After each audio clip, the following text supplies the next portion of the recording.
datang dulu.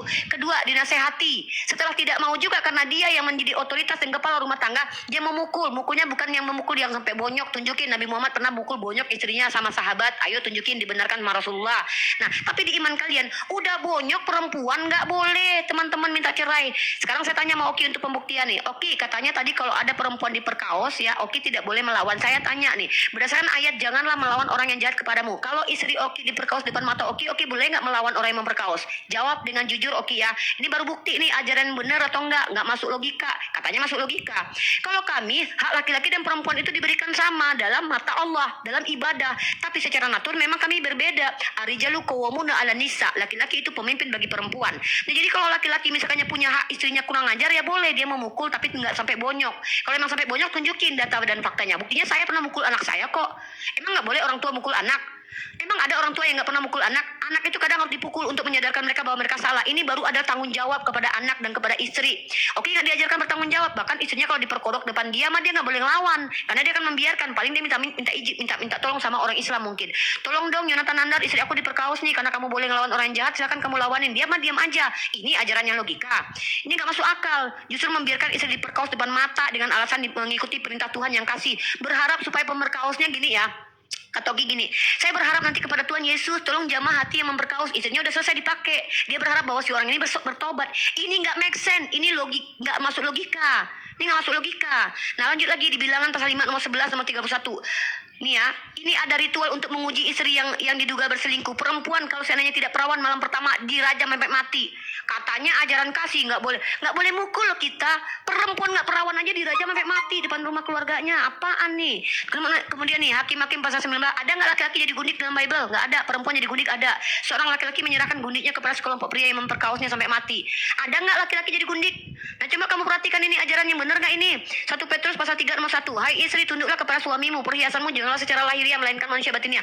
Tunduklah kepada suamimu akan segala sesuatu. Kalau istri suaminya misalnya nabok, tetap terima, tunduk. Katanya ajaran normal ini. Dengar teman-teman ya, kalau Oki hanya mengatakan sesuatu yang bukti itu hanya klaim, saya juga bisa Oki. Nah, informasi yang diberikan Rasulullah itu bukan ajaran, tapi informasi bahwa di surga lo nanti banyak perempuan yang masuk neraka. Faktanya yang jadi prostitusi itu yang banyak laki-laki apa perempuan? Perempuan. Yang banyak berauratnya laki-laki apa perempuan? Perempuan. Ya wajarlah perempuan banyak masuk neraka. Emang kenapa? Bukan berarti perempuan gak ada masuk surga. Yang faktanya tuh Tuhan kamu udah ngutuk perempuan dari awal. Melahirkan, memberi keturunan aja adalah kutukan Tuhan. Ini yang namanya diskriminasi terhadap perempuan. Makanya dulu perempuan banyak jadi budak. Kenapa? Karena ternyata perempuan itu sudah berdosa sejak semula. Kata orang Kristen, Paulus yang ngajarin. Makanya gak boleh ngajar, gak boleh berbicara di depan jemaat. Ini baru diskriminasi kepada perempuan. Coba kamu jawab tuh. Saya nggak perlu bawa dalil kamu lah untuk kamu counter. Saya cuma nanya, andai istrimu diperkaos depan matamu, boleh nggak kamu melawan orang yang memperkaosnya? Itu aja sebagai pembuktian kalau ajaranmu tuh masuk akal. Itu aja Oki.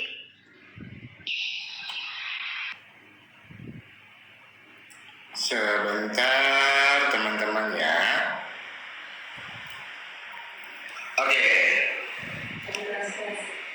Oke teman-teman, ketika Uni menjelaskan tentang Alkitab ini, ketika saya menunjukkan data tadi berbicara, saya tunjukkan datanya, saya balik kameranya, jadi saya bisa cross check. Uni bisa cross check apa yang saya bawakan.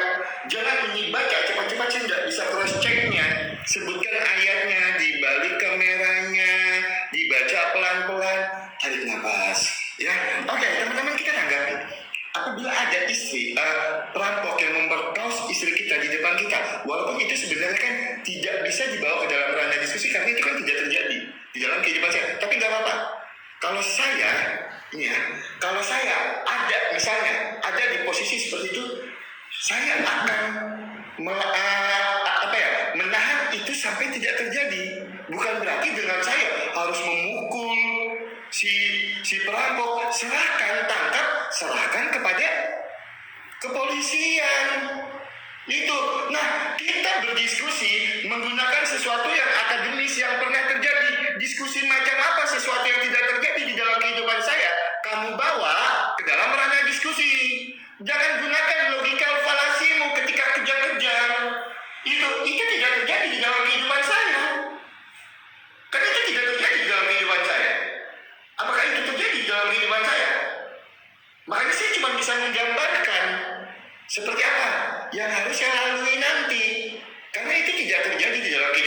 Sedangkan yang saya bawakan, Oki itu tidak bisa membedakan antara informasi dan ajaran. Oke, yang tertulis di dalam hadis itu adalah ajaran.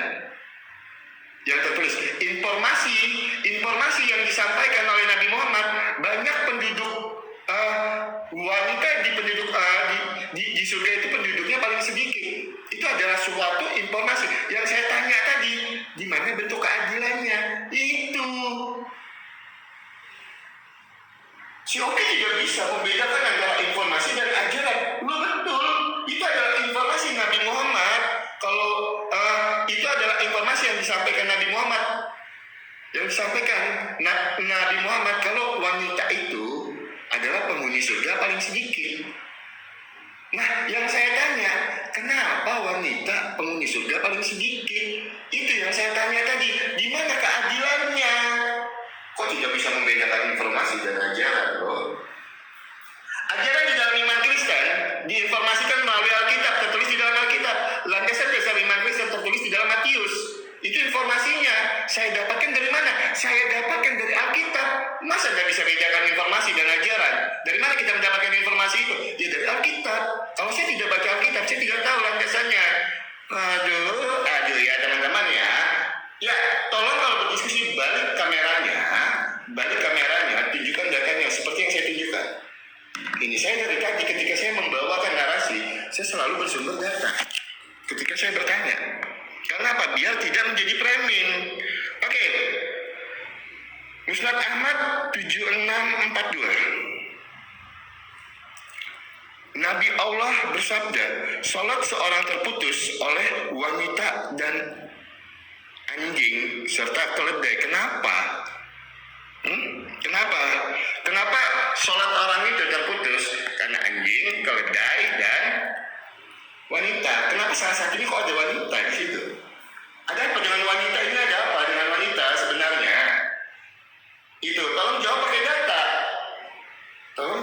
Karena ini tidak bertanya hal yang tentang keimanan saya. Jadi saya tidak jawab pakai data. Tapi kalau saya bertanya menggunakan data, tolong jawab pakai data. Tidak hadis yang saya bawakan, tolong bantah pakai data semua. Di dalam hadis Muslim tadi 2 data tidak dibantah pakai data. Sekarang saya tunjukkan lagi datanya. Kenapa wanita itu jadi penghuni surga paling sedikit? Tolong jawab pakai data. Kenapa wanita itu menjadi bahan bakar di neraka seperti hadis yang saya tunjukkan? Jawab pakai data. Kenapa pemutus sholat itu wanita, anjing, dan keledai? Tolong jawab pakai data dan dalil. Itu ya teman-teman ya. Jadi saya tidak mau bertanya lebih lagi. Saya minta segala pertanyaan saya dijawab menggunakan data. Dan kalau bisa diskusi itu jangan bertanya hal yang belum saya alami. Itu bertanya yang saya alami aja. Kalau memang mau bertanya ke arah pribadi, silakan.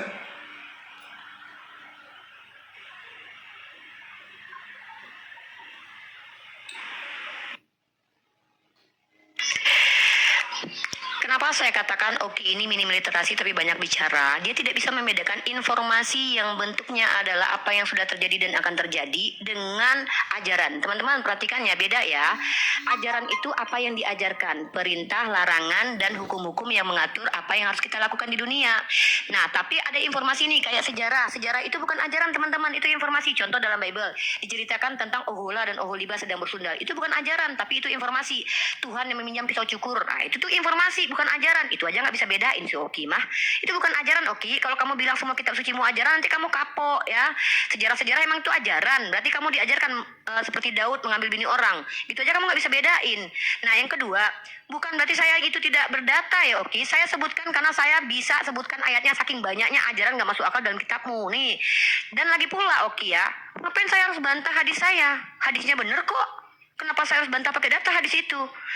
Hadis yang kamu tunjukkan itu benar. Bahkan kalau kamu baca dengan benar hadis itu, kamu tahu di situ kenapa perempuan banyak masuk neraka. Karena mereka itu tidak bersyukur kepada suaminya. Bacalah yang benar hadis itu. Gimana sih, Oki? Ngapain saya bantah hadis saya? Aneh, Oki mah. Oki, kalau kamu masih menginginkan ayat di kitab kamu mengingkari ayat di kitab kamu, ya udah saya tunjukin aja deh ayat di kitab kamu. Ya nih, di ayat kitab kamu nih contoh. Matius pasal 5:22, teman-teman perhatikan di sini dikatakan ya. Berilah kepada orang yang meminta kepadamu dan jangan menolak orang yang mau meminjam dan jangan melawan orang jahat kepadamu. Ini ada nih ayatnya. Ini Matius 5:2 nih. Tetapi aku berkata kepadamu, setiap orang yang marah terhadap saudaranya maka harus dihukum. Katanya ajaran kasih, orang marah aja dihukum. Makanya aku bilang, mereka ini baiknya pada orang jahat, teman-teman, kepada orang keluarganya mereka harus hukum. Nih, Lukas 14:26. Jikalau seorang datang kepadamu dan dia tidak membenci bapaknya, ibunya, istrinya, nggak bisa jadi pengikut Yesus. Katanya kasih sesamamu seperti mengasihi diri sendiri, tapi diri sendiri aja disuruh benci. Nih, kepada perempuan 1 Timotius 2:14. Dan bukan Adam yang ditipu oleh iblis, melainkan perempuan yang ditipu sehingga dia menjadi pelaku dosa yang pertama. Tuh, perempuan tuh. Adam ada nggak dikatakan terkutuk? Nggak ada. Yang dikutuk perempuan melahirkan sakit. Matius 5:39. Oke, gini aja ditunjukin, buang-buang waktu, tau nggak sih? Tetapi aku berkata kepadamu, janganlah kamu melawan orang yang berbuat jahat kepadamu. Jadi kalau istrimu diperkaos, kamu nggak boleh ngelawan. Kamu bilang tadilah, kenapa mempertanyakan sesuatu yang tidak terjadi ke saya? Itu namanya adalah kita membuktikan ajaran kita itu benar atau tidak, relevan atau tidak, sesuai dengan akal atau tidak. Ketika kamu mengatakan kami ajaran kasih, kalau di Islam boleh pukul istri, itu diajarkan supaya mengkondisikan rumah tangga. Nah, sementara kamu sok-sokan bilang saya diajarkan kasih kepada istri, giliran istrimu diperkaos kamu diam aja. Saya akan halang-halangi. Kau pikir main-main tak umpet? Kau pikir itu nggak pernah terjadi? Ini saya lagi nanya solusi kalau itu terjadi. Bukan berarti saya katakan kamu akan terjadi. Bukan berarti saya katakan kamu sedang mengalami hal itu. Ngerti nggak sih implementasi ajaran? Implementasi ajaran itu bisa nggak diterapin? Kalau nggak bisa diterapin itu gabrul. Dari tadi kita bahas ajaran kok. Ya, nah tentang perempuan yang dikatakan yang memutus sholat itu adalah salah satunya perempuan. Kenapa emang? Apa masalahnya? Emang apa masalahnya? Emang itu artinya mendiskreditkan perempuan? Kamu lihat Yesus berkata bahwa perempuan Kanaan itu adalah secara etnis adalah dogi. Tuhanmu saja pernah mengatakan perempuan Kanaan ANJ inggeng kok. Ini kamu baca nih. Telah disebutkan di sisinya tentang sesuatu yang dapat memutuskan sholat. Orang-orang yang mengatakan yang dapat memutus sholat diantaranya adalah ANJING, keledai dan wanita. Maka Aisyah pun berkata, sungguh kalian telah menganggap kami kaum wanita sebagaimana dogi. Sungguh aku pernah melihat Nabi SAW melaksanakan sholat sementara aku berbaring di atas tikar antara beliau dan arah kiblatnya. Saat aku ada keperluan dan aku tidak ingin menghadapnya, maka aku pergi dengan pelan-pelan. Buktinya perempuan gak sama sama dogi. Beda sama dogi. Sayyidah Aisyah membela kehormatan perempuan. Ada Rasulullah menyamakan perempuan dengan dogi seperti yang dilakukan Yesus, mengatakan perempuan Kanaan itu sama dengan guguk, kunarion. Ada nggak? Sementara Tuhanmu sendiri menganggap perempuan di luar Bani Israel itu adalah guguk. Itu baru namanya adalah rasisme. Membedakan perempuan, merendahkan perempuan karena etnis. Mentang-mentang bukan Bani Israel dibilang guguk. Itu namanya ajaran gak masuk akal, rasis. Nah, itu kenapa Bani Israel itu merendahkan perempuan. Kamu tahu nggak berapa tahun lamanya perempuan di luar Bani Israel nggak boleh dinikahi, nggak boleh percampuran pernikahan. Bahkan kamu tahu nggak bukunya nih, oh kak, tengok buku kak, kakak tolong kak buku kak dari Uli Kozok kak. Nih, ini implementasi ajaran kamu yang terbukti merusak peradaban nih. Kalau ada ajaran Islam yang merusak peradaban, tunjukin, bukan kak yang hitam kak dari Dokter Uli Kozok kak. Nih mereka harus tahu nih. Kalian kenapa bertanya sesuatu yang tidak terjadi? Ini namanya mempertanyakan konsekuensi dari ajaranmu. Nih kamu baca nih. Di dalam buku Dr. Uli Kozok ini, para Kristen-Kristen yang mengajarkan Kristen kepada kalian di Tanah Batak, itu pahamnya rasisme. Dari mana mereka bawa? Nih kamu bawa nih. Nih, ini baru ajaran yang betul-betul menunjukkan betapa rasisnya kalian. Sudahlah ada di kitabnya, petinggi-petingginya mengajarkan rasisme. Nih ya, nih aku tunjukin nih data. Waktu saya. Yaudah, ntar saya tunjukin data kalau kalian tuh rasis. Oke, teman-teman. Bedain ajaran sama informasi nggak bisa. Oke, ya Uni, santai, diskusi itu santai. Kenapa harus kejang-kejang, ya kan? Rasis, santai. Tapi kenapa Suni? Belum banyak data yang saya tunjukkan ini udah kejang-kejang, ya kan? Santai loh, tarik napasnya katanya lagi puasa. Jangan marah, kan saya tidak memframing segala narasi saya ketika saya bertanya. Saya punya sumber dan data. Apa ada framingan saya? Tidak ada. Ya, nah tolong buktikan. Tidak pernah Tuhan Yesus mengatakan seorang perempuan itu sebagai anjing. Itu bukan untuk perempuan. Bukan untuk perempuan itu dikatakan Tuhan Yesus. Ya, tolong bukakan datanya untuk saya setelah ini ya. Karena itu Tuhan Yesus berkata itu bukan menuju kepada seorang perempuan itu. Loh, saya bertanya yang tertulis di dalam hadisnya. Kalau pemutus sholat itu adalah wanita, anjing, dan keledai. Loh kok malah kejang-kejang? Saya tidak memframing, saya cuma membaca yang tertulis. Tidak ada ayat dan Germany. Ya, itu. Oke teman-teman. Loh, emang apa yang salah dengan itu? Kok santai kali jawabannya? Kenapa tidak menjawab menggunakan data dan dalil? Makanya sebenarnya saya berbicara teman-teman. Ketika Bang Oki bertanya, disitulah mereka mulai putar-putar. Segala narasi yang keluar dari mulut saya itu saya punya sumber data. Landasan saya ada antara informasi dan ajaran katanya. Saya tidak bisa membedakan. Loh, sekarang saya tanya, kalian mendapatkan informasi itu dari mana? Kalau kami orang Kristen, saya mendapatkan landasan dasar iman Kristen. Saya berani mengatakan, landasan dasar iman Kristen adalah ajaran kasih. Informasinya saya dapatkan dari mana? Sehingga saya bisa menyampaikannya. Ya dari Alkitab. Itu loh. Sesimpel itu kan nggak paham ya kan? Ini ya teman-teman. Jadi saya gimana ya teman-teman ya? Saya mau bertanya lagi gitu kan? Saya mau membawakan data lagi. Tapi ditanggapinya enak sekali. Enggak dijawab pakai data. Saya tidak minta dibantah loh. Saya tidak minta dibantah. Memang saya minta dibantah. Saya cuma minta tolong ditanggapi menggunakan data. Itu aja. Memang saya minta dibantah. Loh, kalau yang tertulis di dalam hadis ini benar ya sudah, tapi tolong jawablah pakai data. Itu aja. Dan kalau bisa jangan marah, jangan kejar-kejar, karena kan saya tidak memelintir, saya cuma membacakan yang tertulis. Oke, teman-teman, bicara tentang ajaran. Di dalam iman Kristen tidak pernah diajarkan paksalah orang lain untuk masuk ke dalam iman Kristen, untuk mengimani Tuhan Yesus. Tidak pernah, teman-teman. Kristen tidak diajarkan seperti itu. Dan itu tidak merusak peradaban. Di mana Kristen merusak peradaban? Kristen masih menjadi agama mayoritas kok di seluruh dunia. Di mana Kristen merusak peradaban dunia? Loh, itu sebuah framing yang tidak berlandaskan dalil. Kalau saya, segala sesuatu yang saya ucapkan berlandaskan dalil. Oke, sekarang kita buka. Kita buka ya teman-teman ya. Sebentar, saya masih ada waktu. Gini loh, kalau saya itu segala sesuatu yang saya sampaikan, saya punya data dan dalil. Oke. Surat At-Taubah ayat 29. Perangilah orang-orang yang tidak beriman kepada Allah dan hari akhir, tidak mengharamkan atau menjauhi apa yang telah diharamkan oleh Allah dan Rasulnya, dan tidak mengikuti agama yang hak Islam, yaitu orang-orang yang telah diberikan kitab Yahudi Nasrani, hingga mereka membayar jizyah. Jizyah ini pajak, dengan patuh, dan mereka tunduk. Itu data. Saya tidak melebih-lebihkan, saya tidak mengurangi. Itu tertulis di dalam kitab ini. Itu data dan dalil yang saya bawakan. Nah, ketika Uni bilang kalau Kristen itu ajarannya rasis dan merusak peradaban, tunjukkan di dalam Alkitab kami ajaran yang mana? Ajaran yang mana yang rasis di dalam Alkitab kami? Tunjukkan pakai data yang itu merusak peradaban. Kalau saya berbicara pakai data dan dalil, datanya ada, jelas. Ya, santai, tarik nafas, ingat lagi puasa.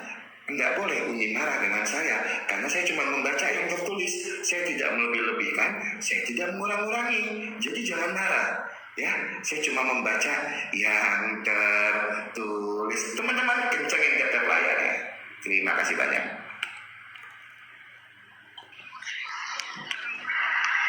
Oki sulit membedakan antara ajaran dan informasi ya. Dan juga ternyata Oki sulit membedakan antara ketegasan dalam diskusi dengan kemarahan. Oki tidak menyangka kalau Unriva setegas itu. Nih saya tunjukin kalau Yesus pernah ngatain perempuan di luar bangsa Israel itu dogi. Nih Oki mungkin nggak pernah baca kitabnya ya. Teman-teman perhatikan ya, si Oki bilang itu bukan kepada perempuan. Itu bukan kepada perempuan. Nah, ketika ada seorang perempuan yang minta tolong kepada Yesus, apa kata Yesus? Lalu Yesus berkata kepadanya, biarlah anak-anak kenyang dahulu, sebab tidak patut mengambil roti yang disediakan bagi anak-anak dan melemparkannya kepada apa Oki? Dogi Oki ya. Ya, itu dogi. Nah, lanjut, katanya ajarannya nggak rasis. Kamu baca di Imamat pasal 25 nomor 45 nih. Di sini ajarannya rasis banget nih. Juga dari antara anak-anak pendatang yang tinggal di antaramu boleh kamu membelinya. Dari antara kaum mereka yang tinggal di antaramu yang dilahirkan di negerimu, orang-orang itu boleh menjadi milikmu. Kamu harus membagikan mereka sebagai milik pusaka kepada anakmu yang kemudian supaya diwarisi sebagai milik kamu, harus memperbudak mereka untuk selama-lamanya. Bangsa di luar Bani Israel boleh diperbudak selama-lamanya, teman-teman ya. Kalau Bani Israel nggak boleh diperbudak selama-lamanya. Baca konteks ayatnya nih, Oki. Nah, kamu bilang tidak merusak peradaban Kristen. Kamu bilang nggak pernah dipaksa. Bohong banget, Oki. Kamu lihat sejarah dan fakta, Oki. Ini kamu buka nih Berita Wahyu bahkan mengatakan, gara-gara ayat Lukasmu ya nih, gara-gara ayat ini nih, gara-gara ayatmu ini nih ya nih. Ya, nih kamu baca nih, nggak pernah paksa, Kristen nggak pernah paksa, bohong banget. Lukas pasal 14:23. Lalu kata Tuhan itu kepada hambanya, pergilah ke semua jalan dan lintasan dan paksalah orang-orang yang ada di situ masuk karena rumahku harus penuh. Kata si Oki ini tidak berimplikasi pada peradaban. Kamu lihat nih, inkuisisi 500 tahun itu dilakukan oleh siapa? Nih kamu baca nih, Berita Wahyu yang tulis ya, nih. Nah, mereka membenarkan tindakan horor yang mereka lakukan itu dengan mengutip ayat-ayat perjanjian lama dan mengacu pada Agustinus. Kamu tahu siapa Agustinus? Bapak-bapak gereja kalian loh, yang telah menafsirkan Lukas pasal 14:23 sebagai ayat pendukung menggunakan kekuatan terhadap bidat. Lalu kata Tuhan itu kepada hambanya, pergilah ke semua jalan dan lintasan dan paksalah orang-orang yang ada di situ masuk karena rumahku harus penuh. 500 tahun kurang lebih, Oki, terjadi menghabisi nyawa orang yang berbeda keyakinan. Katolik itu Kristen. Jangan kau bilang Katolik bukan Kristen ya. Ini penganiayaan oleh Paus di Inkuisisi ini selama berapa nih? Ini namanya ajaran, Oki, yang mempengaruhi peradaban. Ajaran yang tertulis dalam kitabmu mempengaruhi peradaban, merusak peradaban. Nah, belum lagi doktrin interkaitera itu juga ajaran. Masa nggak tahu sih, Oki? Ketika saya bertanya kepada Oki, Oki, katanya kamu nggak boleh pukul istri kan? Enggak. Terus kalau istrimu diperkaos, kamu ngapain, Oki? Saya akan menghalang-halangi, Uni. Dikira main petak umpet apa? Kita bicara orang yang lagi brutal. Kita bicara tentang kasus. Saya nggak mau lari kemana-mana. Tetap tentang perempuan. Katanya perempuan martabatnya ada di agamamu. Orang perempuan aja ditabok bolak-balik aja bisa cerai kok. Mana harga diri perempuan di situ? Bahkan Paulus mengatakan, aku tidak mengizinkan perempuan mengajar. Kamu tahu kisah Hipatia? Kisah Hipatia dulu perempuan yang adalah seorang filsuf Yunani dikuliti sama patriark gereja gara-gara tidak mau mengikuti gereja. Jadi perempuan itu dulu rendah harga dirinya di depan orang-orang gereja, teman-teman. Kita kalau bicara ini data sama faktual, oke, bukan ajaran doang. Faktualnya nih yang mempengaruhi peradaban, rusak peradaban. 500 tahun inkuisisi, kejahatan berjamaah. Jangan kamu bilang nggak ada implikasinya kitab kamu buat merusakan peradaban. Faktanya yang paling banyak merusak peradaban adalah kalian. Nah, tuh ajaran rasis di mana Tuhanmu ngajarin kalau Bani Israel nggak boleh diperbudak selama-lamanya, tapi bangsa lain boleh diwariskan budaknya untuk selama-lamanya. Imamat 25:45. Saya sudah tunjukkan datanya tadi, saya tekankan lagi. Kemudian perempuan Kanaan dikatakan dogi ya dalam kitab yang sudah saya tunjukkan tadi. Dia ini banyak framingnya, teman-teman. Dia bilang apa? Uni nggak menjawab pakai data. Loh, saya tadi pakai data hadis kok menjawab. Terus hadis yang kamu bilang perempuan masuk neraka ngapain saya bantah? Ngapain saya jawab? Emang hadisnya begitu kok? Kan saya sudah katakan kepada kamu, secara faktual kan memang banyak perempuan yang jadi mengumbar auratnya, menjadi prostitusi, kan banyak perempuan. Masalahnya apa? Banyak kufur kok kepada suaminya. Fakta di lapangan yang paling banyak meminta cerai adalah perempuan kok. Terus kamu mempertanyakan apa ke saya? Mau nanya apa? Data apa? Masa saya bantah data saya dengan data? Kan aneh kamu. Saya cuma meluruskan data yang kamu tunjukkan itu kamu nggak baca sempurna. Makanya tadi ketika kamu tanya kenapa perempuan kok bisa membatalkan sholat, saya sudah tunjukkan perempuan nggak setara dengan hewan. Tapi memang perempuan bisa batalin sholat. Contoh, saya misalnya misalnya ada orang lain tuh laki-laki bersentuhan kulitnya dengan saya, batal sholatnya, batal wudhunya. Memang nggak boleh bersentuhan. Daripada di kitab kamu perempuan yang datang bulan dia yang jadi najis. Lucu kalian. Ajaran kalian yang tuannya nggak masuk akal, malah nuduh-nuduh Islam yang ada aturan. Jangan kebanyakan framing kalau diskusi itu. Oke, jangan membahas saya, bahaslah argumen saya. Kalau kamu tidak bisa membedakan ajaran dan informasi, kalau kamu nggak bisa membedakan tegas dengan kemarahan, jangan diskusi. Jangan melulu bahas saya kok kejang. Saya dibilang kejang itu kayak kamu tak kemana-mana gagap lagi bicaranya ya, nggak jelas gitu ya. Bahas tuh perempuan ada nggak harganya di Kristen? Gagap lagi bicaranya, ya nggak apa-apa teman-teman ya. Oke, teman-teman, dibilangnya kita menuduh apa yang saya tuju di dalam imanmu itu tertulis di dalam kitab sucimu. Surat At-Taubah ayat ke-29 di dalam hadismu. Apakah ada kata-kata yang saya lebih-lebihkan? Apakah ada kata-kata yang saya kurang-kurangi? Di mana tuduhan saya?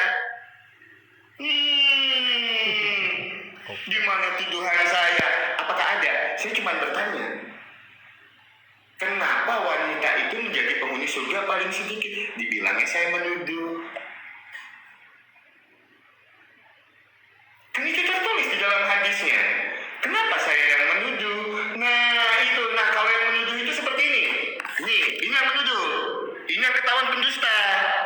Ya, di mana saya bilang tadi kalau perempuan itu mengatakan, kalau Tuhan Yesus mengatakan wanita itu anjing, perempuan itu seorang Yunani, Silopesia memohon kepada Yesus untuk mengusir setan.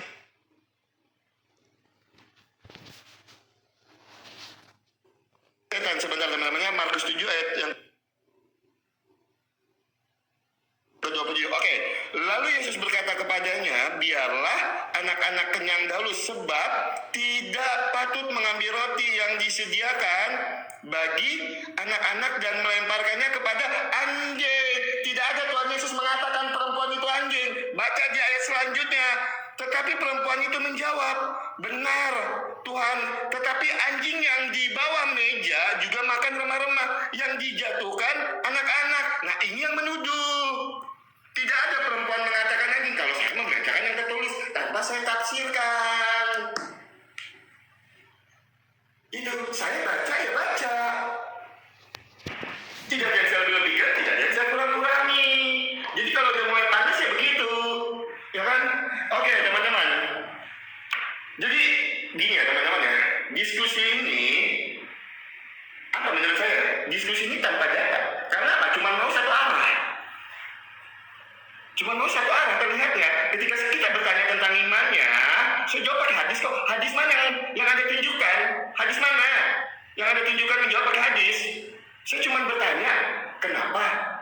Kok seakan-akan tidak adil? Kenapa kok wanita itu penghuni surga paling sedikit? Itu yang saya tanya. Saya tidak ada menuduh. Saya cuma bertanya, saya jawab pakai hadis. Hadis mana yang Mas sebutkan? Bacakan. Orang tidak ada hadis yang dibacakan dari tadi kok. Cuma membaca apa yang menjadi jawab data saya. Itu aja. Ya, saya tidak lebih fokus kepada unifanya. Saya tidak fokus kepada unifanya. Tapi mohon, diskusi itu seperti yang saya sampaikan tadi. Ya kalau buka data. Santai ngomongnya itu diskusi itu apa ya teman-teman ya, maksudnya gini, kita tuh bertanya sesuatu yang logik aja. Makanya saya bilang pertanyaannya itu tidak masuk akal tadi. Ketika istri Oki diperkaus, Oki akan melakukan apa? Ya tidak masuk akal menurut saya, karena itu tidak terjadi di dalam kehidupan saya. Emang saya ada bertanya dari tadi ke pribadian ini, hal-hal yang mendasar pada ini kan tidak ada. Saya cuma bertanya yang tertulis di dalam hadis dan Quran, dan itu tidak saya lebih-lebihkan, tidak saya kurang-kurangi. Saya baca sesuai yang tertulis di dalam hadis dan Al-Quran. Satu kata pun, satu tanda titik pun tidak saya lebih-lebihkan. Kenapa dibilang saya menuduh? Apa yang saya tuduh? Kecuali saya lebih-lebihkan, itu namanya saya menuduh. Saya cuma membaca yang tertulis kok. Itu ya teman-teman ya. Nah jadi gini, sebenarnya diskusi ini mau dilanjutkan kalau yang saya tanyakan tidak dijawab menggunakan data dan dalil. Nah bicara tentang Kristen itu, ajaran rasisme, mohon maaf, Tuhan Yesus tidak pernah mengajarkan kami perangilah orang-orang yang tidak menerima Tuhan Yesus. Nggak pernah. Tunjukkan buktinya di dalam Alkitab. Kalau ada ayat yang mengatakan perangilah orang-orang yang tidak beriman kepada Yesus, mana datanya?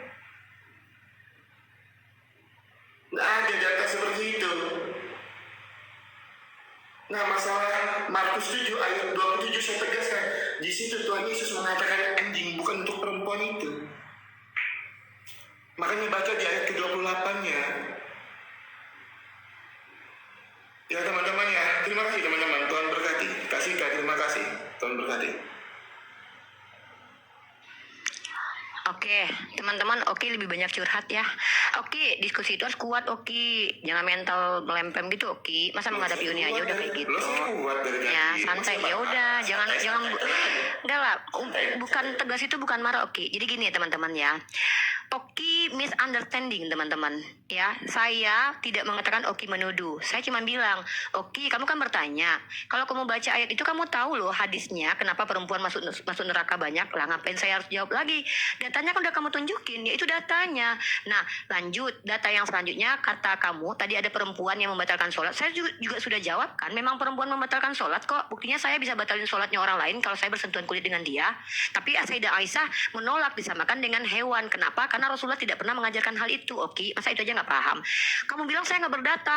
Kamu pikir saya ngapain dari tadi? Oki, bolak-balik kamera capek. Saya nunjukin data malah dibilang nggak berdata. Kamu nggak membahas tentang orang Bani Israel. Itu bukan Tuhan kamu ya yang ngajarin Bani Israel itu boleh memperbudak orang di luar bangsa asing. Itu rasis loh, Oki. Kemudian kamu juga mengatakan bahwa bukan perempuan itu yang dikatain dogi. Nih aku tunjukin bagaimana pandangan Ibu Rita Wahyu nih. Masa orang seperti Ibu Rita Wahyu aja bisa kamu tolak ini ya? Nggak tahu lah ya. Orang Kristen ini dasar-dasar kebenaran mereka tuh apa? Aku nggak ngerti teman-teman ya. Nah, bahkan Berita Wahyu mengakui bahwa Yesus sama dengan orang Yahudi zaman dulu menganggap perempuan itu seperti dogi teman-teman ya. Seperti ANJING teman-teman ya. Nah, makanya Yesus mengatakan perempuan itu sama seperti ANJING. Dia bilang dia bukan perempuan itu nih. Kamu perhatikan baik-baik nih. Bagaimana tradisi Tuhanmu dan nenek moyang Tuhanmu menganggap perempuan di luar Bani Israel itu adalah ANJING. Nih ya. Kamu lihat nih, bahkan ayat ini ditanyakan oleh orang Kristen sendiri. Kenapa Yesus menyamakan ya, menggunakan terminologi ANJG untuk merujuk pada bangsa-bangsa non-Yahudi? Nih, kamu mau menolak nih. Maka Tuhan Yesus menggunakan terminologi ANJING untuk merujuk bangsa non-Yahudi. Ngeles lagi perempuan, bukan cuma perempuan, bangsa non-Yahudi.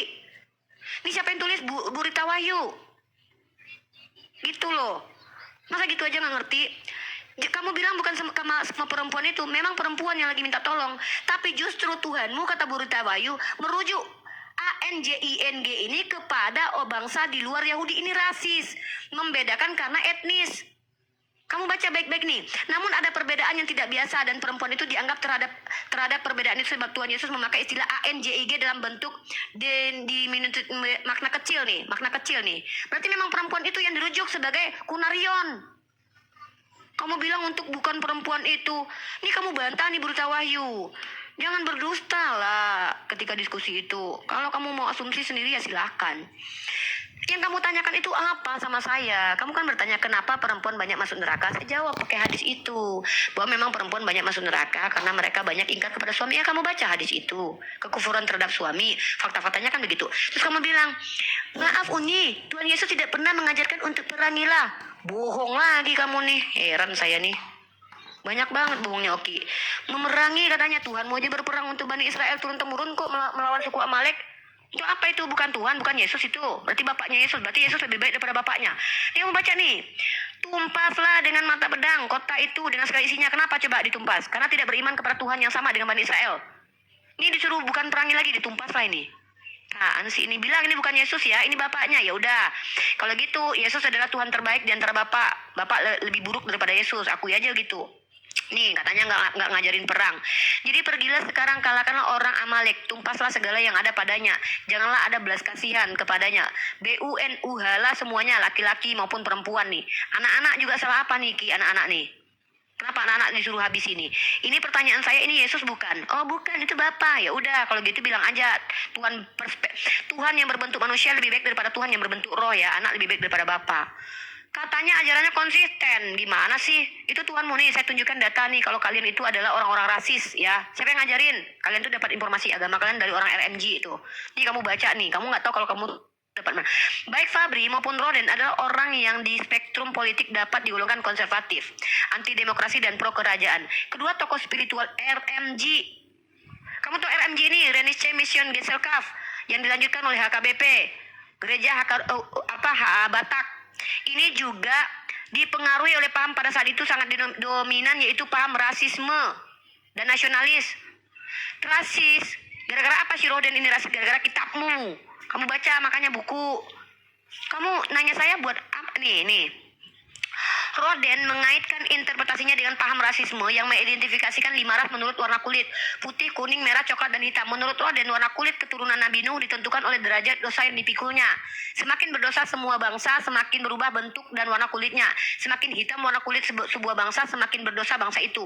Roden ini kamu tahu nggak siapa? Petinggi RMG. Dia terpengaruhi oleh kitabmu sendiri, di mana dia mengatakan Nuh mengutuk bangsa Kanaan. Ini kamu tahu si Fabri ini? Bawa faktualnya ke saya. Ini baru wawasannya luas. Ya, di kitab saya memang ada aturan-aturan, tapi Tuhan saya itu adil. Kalau memang faktanya dia banyak masuk neraka, ya masuk neraka aja. Ngapain? Mentang-mentang perempuan, kalau memang perempuan berdosa ya masuk neraka. Emang kenapa? Faktanya memang banyak perempuan kufur kok kepada laki-laki. Faktanya kan banyak tuh. Kamu lihat aja di pengadilan agama. Yang minta cerai siapa? Laki atau perempuan? Itu aja nggak ngerti ah. Ya, habis waktunya ya. Masih waktu saya. Oke, teman-teman, kita tanggapi dulu teman-teman. Katanya di dalam 1 Samuel 15 ayat yang ketiga, di situ disuruh memerangi orang yang tidak beriman kepada Yesus.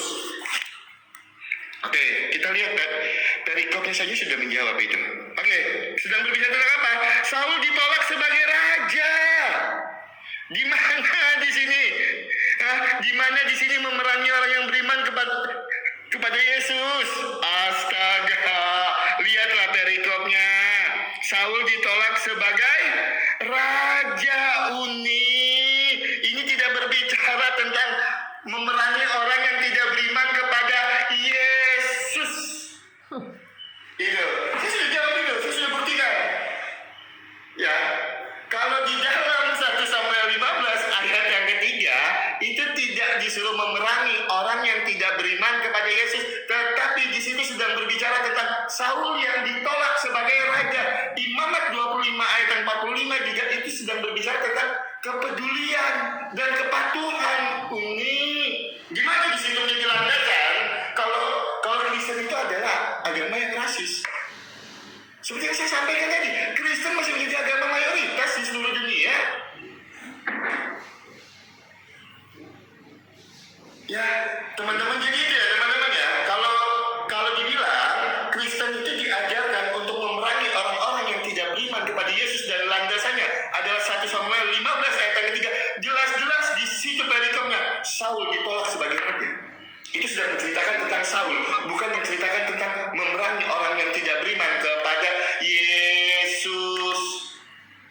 Lah berbeda dengan Atobah ayat yang ke-29.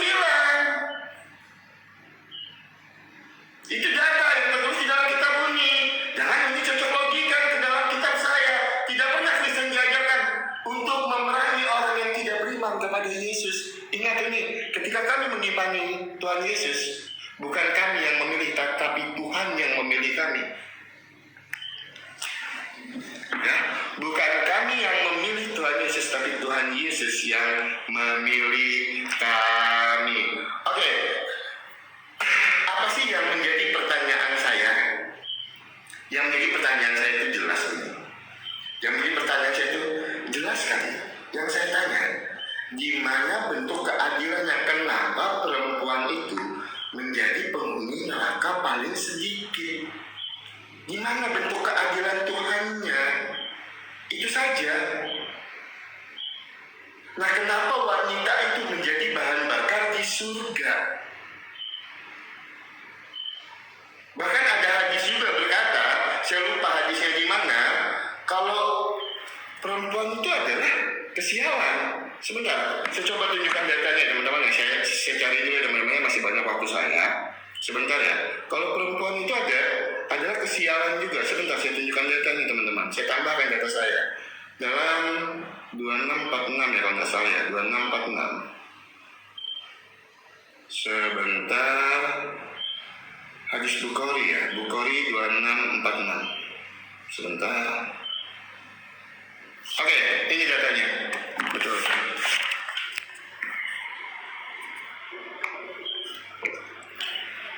Hadis Bukhari 2646, derajatnya sahih. Kita baca. Aku mendengar Nabi bersabda, sesungguhnya kesialan ada pada 3. Kuda, wanita, dan tempat tinggal. Ini data. Saya tidak melebih-lebihkan, saya tidak mengurang-urangi. Pertanyaan saya, kenapa wanita selalu yang paling ngeri sedikit, selain menjadi bahan bakar di neraka, selain pemutus sholat, wanita juga dianggap sebagai kesialan. Di dalam hadis Bukhari 2646 itu data derajatnya sahih. Silakan dijawab. Kenapa wanita itu adalah sebuah kesialan? Sesungguhnya kesialan ada pada 3, pada kuda, wanita, dan tempat. Oke, kalau baca hadis tolong jangan dipotong-potong lah. Dari tadi kebiasaan tuh saya sudah tunjukkan semuanya. Mana yang saya potong? Mana yang saya potong? Ya, semua, bacakan semuanya, bacakan semuanya Ini ya, bacakan semuanya. Sesungguhnya kesialan pada 3, Iya. kuda, wanita, dan tempat Bacakan, tinggal mana? Mana datanya bacakan lagi mana? Bacakan dari atas dulu. Nabi bersabda, sesungguhnya kesialan ada pada 3 hal, pada kuda, wanita, dan dari tadi saya sudah baca, udah nggak ada yang bisa dibaca lagi. Dari tadi saya baca sampai Oke, habis oke, ini. nah, oke, saya jawab. Ya udah ini waktunya udah habis ya, saya jawab ya. Ya, oke teman-teman, sekali saya jawab pertanyaan Oki dan saya akan langsung tunjukkan ayat yang diminta Oki Benar ya. waktunya.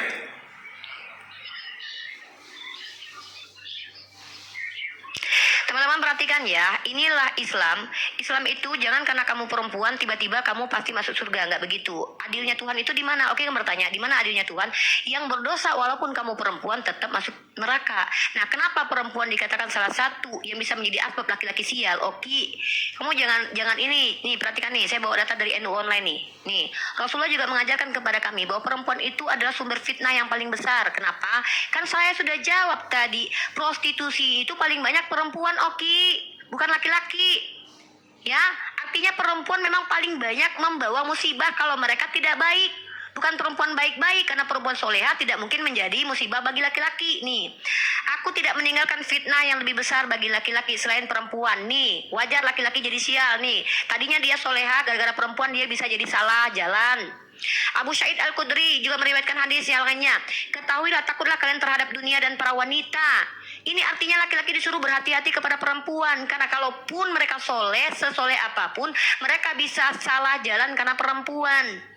Ya, kamu nggak bisa bedain ya antara realitasnya perempuan lebih banyak jadi prostitusi lebih banyak perempuan. Nah, dan bahkan aurat perempuan lebih banyak. Fitnah dalam Al-Quran juga dikatakan. Inilah kenapa kamu kan tanya, jawabnya pakai data Uni ini, saya jawab pakai data nih.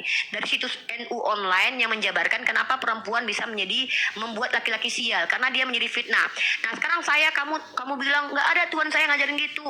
Kamu pikir ayatmu cuma di Samuel doang. Sedangkan yang tidak menerima Saul aja jadi imam, itu disuruh habisi nyawanya sama Tuhanmu. Itu rasis namanya. Rasis namanya itu. Ketika tidak mengikuti satu imam lalu disuruh tumpah sama Tuhan, itu namanya rasis. Tuhan yang aneh. Siapa yang mempersembahkan korban kepada Theos kecuali kepada Tuhan sendiri haruslah diapain? Dicium kudus, diampuni. Haruslah ditumpas. Ini ajaran rasis nih. Katanya ajaran saya tidak memaksakan orang. Nih, dan kota itu dengan segala isinya akan dikhususkan bagi Tuhan untuk dimusnahkan. Tuhanmu sendiri mengkhususkan satu kota untuk dimusnahkan. Buat apa? Buat apa Tuhan memusnahkan ini? Hanya Rahab bahkan pesundal sendiri selamat nih. Belum lagi kamu belum membahas imamat ini. Di mana Bani Israel ini rasis gara-gara Tuhanmu. Gara-gara kitab sucimu ini Bani Israel jadi rasis. Mereka itu boleh memperbudak. Kamu lihat nih dalam kitab imamat. Bahkan orang cacat juga gak berguna di agamamu. Katakanlah kepada Harun. Begini, setiap orang dari antara keturunanmu turun-temurun yang bercacat badannya, janganlah datang mendekat untuk mempersembahkan santapan Theos. Tuhanmu ini katanya Tuhan yang baik. Orang cacat aja gak boleh mendekat loh. Merusak kekudusan Tuhan loh kalau orang cacat. Padahal cacat itu permintaan orang nggak? Itu rasis. Membedakan orang karena kekurangan fisiknya, membedakan orang karena dia beda etnis, membedakan orang karena dia berbeda keyakinan. Itu rasis. Bahkan saya sudah tunjukkan dalam bukunya. Dalam bukumu sendiri, kalian yang dapat Kristen-Kristen ini dari petinggi gereja kalian yang rasis. Kamu bilang Yesus tidak nih, bahkan kamu belum menanggapi nih. Katanya ajaran kasih.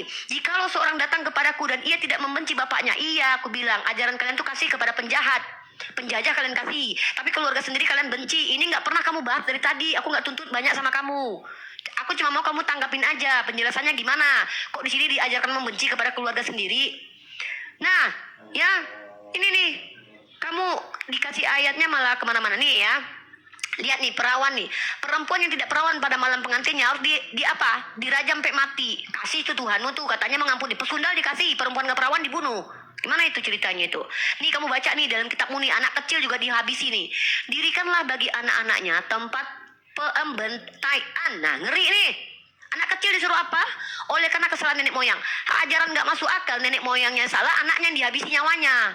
Itu ajaran gak masuk akal. Kamu bilang Tuhanmu pengasih. Apaan sih? Oke. Giliran saya tanya, katanya ajaranmu ajaran baik, bisa nggak relevan nggak kalau dijalankan sekarang ini? Makanya saya tanya, seandainya ada kasus nih Oki, nah, bisa nggak dipakai ajaran Yesus nih? Kan kamu diajarkan sama Yesus, jangan melawan orang yang jahat kepadamu. Kalau ibumu ditampar di samping kananmu, apa yang bisa kamu lakukan? Melawan nggak? Atau telepon Yonatan Nandar supaya minta tolong, nih Nandar, telepon, saya tampar ini orang, dia udah tampar ibu saya. Kayak gitu. Makanya saya tanya, ajaranmu itu yang kamu bilang kasih itu kalau cuma diomong doang saya juga bisa, Oki. Sai Baba juga bisa. Orang ateis mah juga bisa bilang, ajaran kami baik kok, kami nggak bertuhan, kami baik kok sesama. Saya minta implementasinya dalam dunia realita, bisa nggak dijalankan, relevan nggak? Makanya saya kasih kasus tadi. Kalau istrimu diperkaos, kamu boleh nggak melawan? Saya halang-halangi. Melawan nggak boleh, halang-halangi boleh. Dikira main kita umpet kali ya. Kenapa bertanya sesuatu yang nggak realitas? Itu fakta, logika. Faktanya ada. Kok dibilang nggak logika?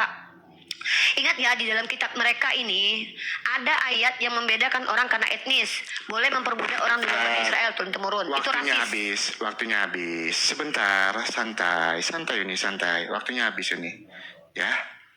Oke teman-teman, kita tanggapi. Oke teman-teman, tadi Uni Riva bilang kalau Tuhan Yesus itu membedakan orang karena kekurangan fisiknya. Kita bukakan datanya.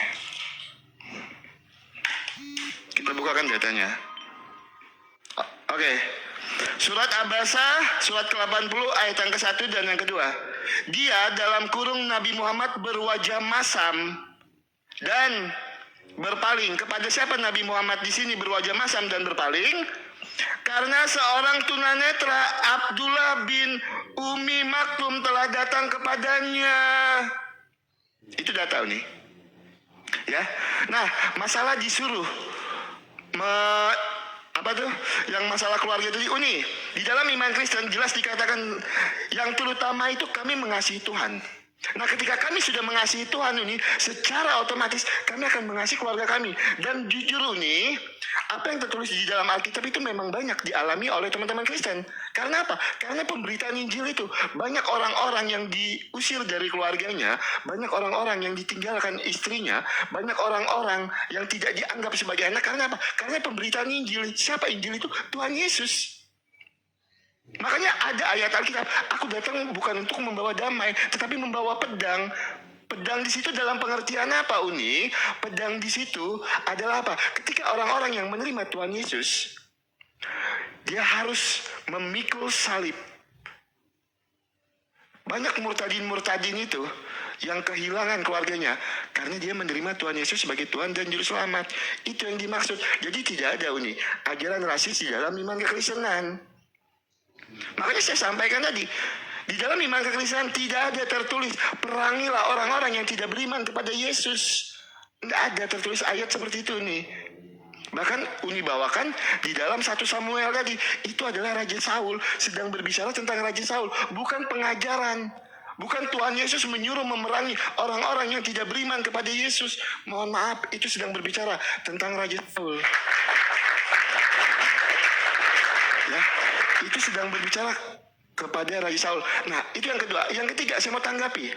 Apabila ada orang yang menampar ibu saya di depan mata saya, berulang kali saya sampaikan kepada Uni, bertanya sesuatu yang belum pernah terjadi di dalam kehidupan saya. Lah, itu kan harus kamu implementasikan di dalam kehidupan kamu. Tapi apakah saya akan mengalami itu? Kita tidak tahu. Ya, nah tapi seandainya, oke, sekarang saya jawab, seandainya saja itu terjadi, walaupun tidak pernah terjadi di dalam kehidupan saya, tapi kalau orang tua saya dihujat karena pemberitaan Injil, itu banyak terjadi. Itu udah saya alami. Apakah saya balas dengan menghujat orang tuanya? Tidak. Saya ampuni, saya maafkan, saya doakan. Saya dituduh Faruk Syanipar menikahi ibu saya, ketika diskusi, saya ampuni, saya maafkan. Apakah saya hujat orang tuanya Faruk Syanipar? Oh, tidak. Lah, itu ajaran kasih di dalam iman Kristen. Kami tetap mengasihi orang lain. Ketika orang tua saya dihujat. Nah sekarang ketika orang tua saya ditampar. Misalnya ya, ketika orang tua saya ditampar di depan mata saya. Loh, saya serahkan yang menampar ini kepada pihak berwajib. Kita doakan lagi. Supaya apa? Supaya bertobat, supaya berubah. Kita tangkap yang menampar ini. Serahkan kepada orang yang berwajib. Pihak yang berwajib. Selesai masalahnya. Padahal hal itu belum terjadi di dalam kehidupan kita. Tapi kalau orang tua saya dihujat, itu terjadi di dalam kehidupan saya. Di dalam ranah diskusi saya.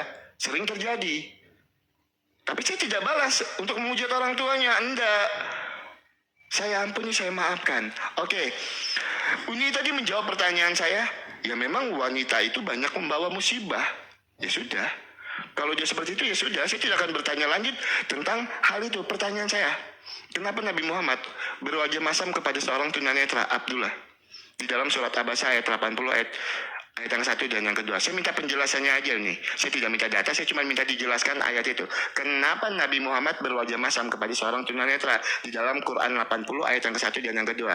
Itu saja yang jadi pertanyaan saya. Masalah wanita saya anggap sudah selesai karena Uni sendiri sudah menjawab. Kalau wanita itu memang membawa musibah, ya sudah. Berarti wanita di dalam iman Uni itu banyak membawa musibah di dalam iman Uni Rifa. Kita tidak bisa bantah ya teman-teman ya, itu iman Uni. Kita cuma bertanya, sudah dijawab ya sudah. Kita tidak akan berpolemik di situ. Ya teman-teman Kristen kencengin tip layarnya biar roomnya aman, tidak gampang rungkat.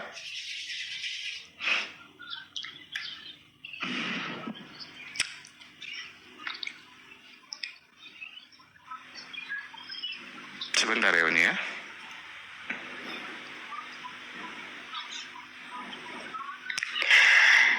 Tolong bedakan wanita baik-baik dan wanita soleha itu beda. Makanya kami kalau umat Islam itu kalau berbicara ada penekanannya. Wanita yang tidak baik pasti menjadi musibah. Gimana sih? Makanya ada dalil. Ya, kalau seandainya satu negara itu perempuannya buruk, maka negara itu buruk. Ya, jadi wanita buruk memang membuat musibah. Apa masalahnya? Memang begitu kok. Emang pesundal itu mau berkabar beda di Kristen. Di Kristen justru jadi pesundal masuk surga. Kita beda kualitasnya, oke. Kalau di Kristen jadi pesundal masuk surga, kalau di Islam wanita perempuan pesundal itu yang membawa musibah. Nah, saya tadi membawa ayat berkali-kali tapi tidak ditanggapi teman-teman ya. Saya bingung. Dia meminta saya menanggapi ayat-ayat yang dia bawa, dia nggak nanggapi nih. Saya masa Samuel lagi yang dibahas. Saya sudah ganti ayat loh. Sedangkan dalam Samuel itu tadi yang tidak menerima Saul aja jadi pemimpin, itu dihabisi sama Tuhan. Rasis nggak Tuhanmu itu? Nih, Keluaran pasal 22 nomor 20. Siapa yang mempersembahkan korban kepada Theos kecuali kepada Tuhan sendiri, haruslah dicium kudus, oke? Ditumpas, oke? Nih, Yesus atau bukan nih, oke? Nggak ditanggapin tadi. Belum lagi. Dan kota itu dengan segala isinya akan dikhususkan bagi Tuhan nih. Bahkan Tuhan mengkhususkan suatu kota untuk ditumpas nih.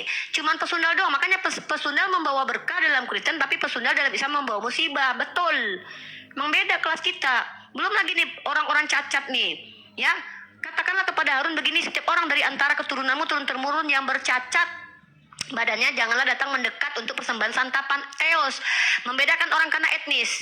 Itu rasis. Membedakan perempuan karena dia dikatakan berdosa, karena dia yang kedua diciptakan. Rasis. Mengatakan orang cacat tidak berhak merusak kekudusan Tuhan, itu rasis.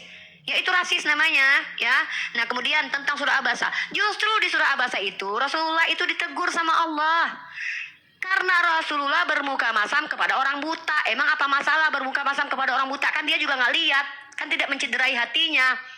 Nah, tetapi sungguh pun begitu Rasulullah bermuka masam kepada orang yang tidak melihat muka beliau yang masam itu, Rasulullah ditegur sama Allah. Artinya tidak boleh membedakan orang cacat dengan orang yang tidak cacat. Di ayat kitabmu orang cacat nggak boleh masuk ke rumah Tuhan, menjadi asbab rumah Tuhanmu tidak kudus. Oke. Untung ya laki-laki Kristen ini kalau buah kalian tuh nggak normal, buah PLR-nya harus nggak normal. Kalau terpotong, kalau pecah nggak boleh masuk ke jemaat Tuhan. Ngeri nih, ajaran yang membedakan bentuk fisik, bentuk kulit, dan juga ajaran yang membedakan etnis. Ini, nah, kamu lihat ya. Nah, latar belakang nih, saya kasih kamu data nih. Bentar ya. Nah, iya, kamu tahu nggak kenapa Rasulullah itu pada waktu itu bermuka masam? Beliau sedang berdialog dengan pemuka Quraisy. Pada waktu itu Ibu Maktum ini bersemangat sekali ingin mendapatkan informasi dari Rasulullah. Beliau memegang baju apa mengganggu Rasulullah. Rasulullah itu akhirnya bermuka masam. Apa masalah? Emang beliau merendahkan orang buta? Enggak. Kan beliau bermuka masam sama orang buta. Yang kurang ajar itu adalah Tuhan yang bilang orang cacat itu melanggar kekudusannya. Dia yang ngizinin orang cacat. Emang ada orang cacat minta jadikanlah aku cacat Tuhan? Ini orang lahir cacat, orang berbongkol, orang kedil nggak boleh masuk jemaat Tuhan. Ini rasis. Kristen itu, aduh dibatasi nih. Aduh dilaporin aku nih. Teman-teman aku dilaporin ya guys. Nah, belum lagi teman-teman si Oki belum menjawab nih. Gimana nih Tuhan kamu Oki nyuruh habisi nyawa anak kecil nih. Nih. Dirikanlah bagi anak-anaknya tempat pembantai. Ah nih, gimana nih? Anak kecil dihabisi gara-gara dosa nenek moyangnya. Rasis nggak tuh? Mentang-mentang anak kecil nggak bisa berbuat apa-apa ditumbalin gara-gara nenek moyangnya salah, itu baru rasis. Oke, Uni close dulu, Oke. Nanti Uni live-kan lagi biar Uni minta pertemanan lagi ya. Ya, anggap aja waktunya udah habis. Saya minta kamu tanggapi data-data semua. Uni close dulu karena Uni di apa? Akunnya Uni di ban, dibatasin. Gimana Oki nanggapin datanya? Kan Uni live lagi, terus Uni minta pertemanan lagi, minta PK lagi. Oke, siap. Lanjut.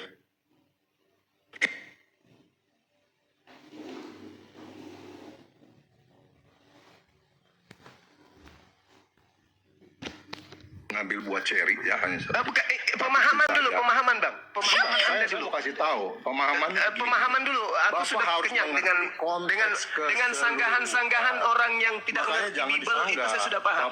Bapak itu Sekarang saya kebiasaan minta Bapak. sisi kemanusiaan dulu pak. Kemanusiaannya Bapak, Bapak yang maaf saya ya. minta. Maaf. Koreksi saya kasih tahu sama Bapak koreksi ya. Kalau saya ngomong, Bapak selalu mencegah dan Bapak kalau Bukan. ngepek terus Bapak Coba. selalu memotong. Anda gitu ya. Oke, mengatakan sekarang saya- tadi, beri saya Anda waktu. mengatakan Saya tadi jelaskan. bahwa saya ini adalah anak SD yang Berikan saya menjelaskan kepada anak TK.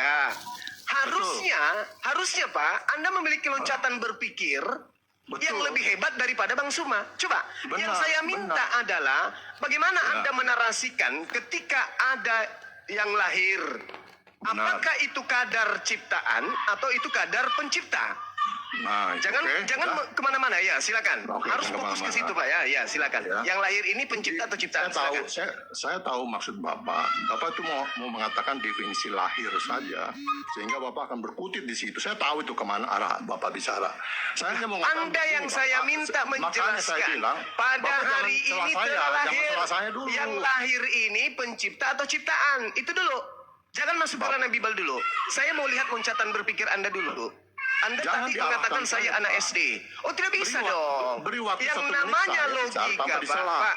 Yang namanya Makanya logika. Anda itu selalu begitu, bicara itu tidak Yang tuntas. namanya logika Sehingga Pak, tidak itu ada tidak diskusi akan. yang benar dengan Anda. Tidak. Oh ya sudah, saya ngalah aja deh. Anda yang pintar. Lanjut, Bang. Padahal saya sudah menyederhanakan materinya, Pak. Lukas 2:11 pada hari ini telah lahir. Pertanyaan saya, kadar lahir ini ada pada posisi pencipta atau ciptaan? Itu yang saya minta, tak lebih. Silakan. Buka minyak Pak Victor. Yang lahir itu ciptaan atau pencipta Pak? Itu doang, silakan.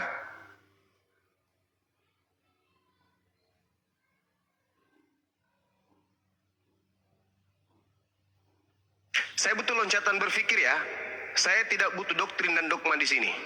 Kalau Anda masih menggunakan dogma dan doktrin, Anda daftar isi formulir jadi muridnya Bang Suma. Kalau masih doktrin dan dogma.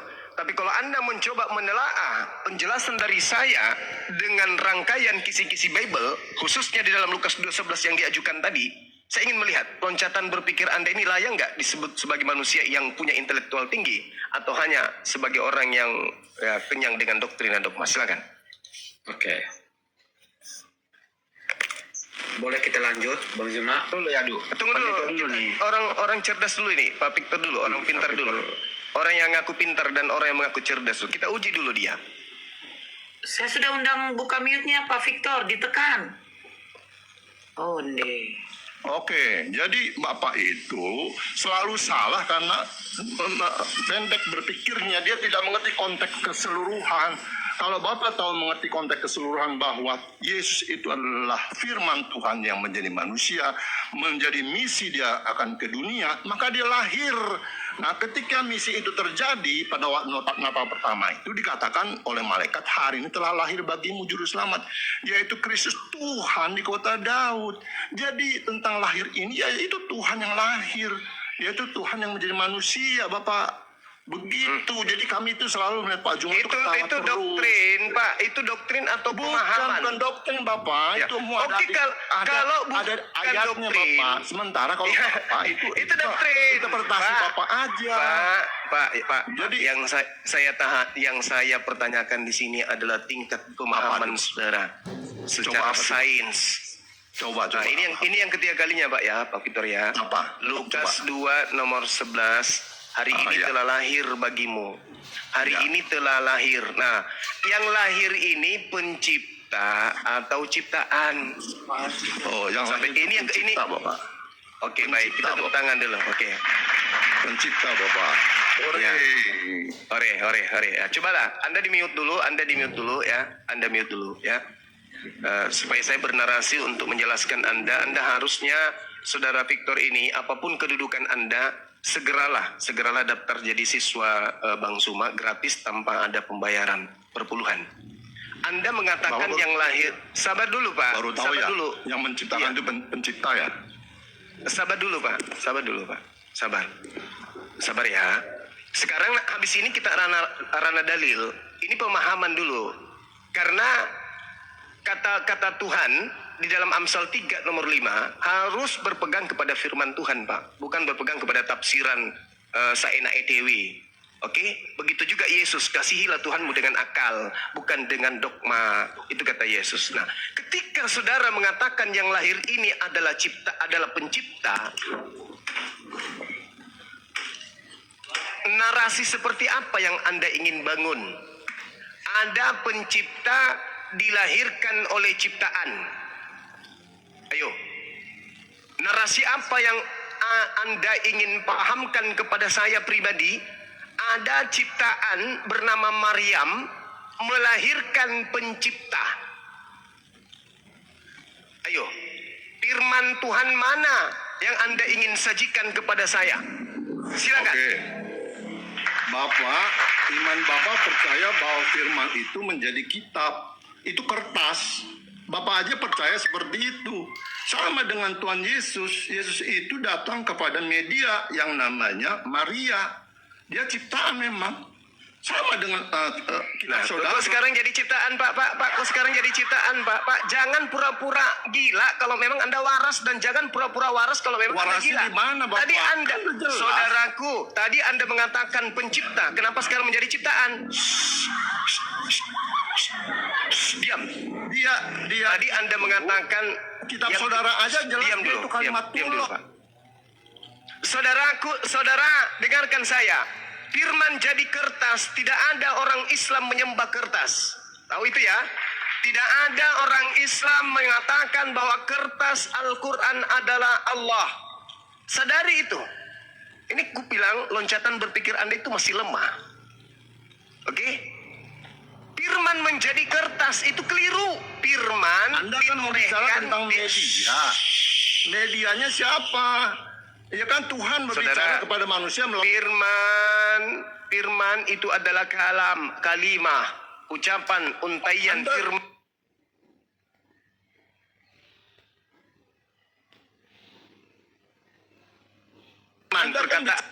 Perkataan ditorehkan dengan media berupa daging. Yesus sama seperti firman dituliskan di atas media kertas.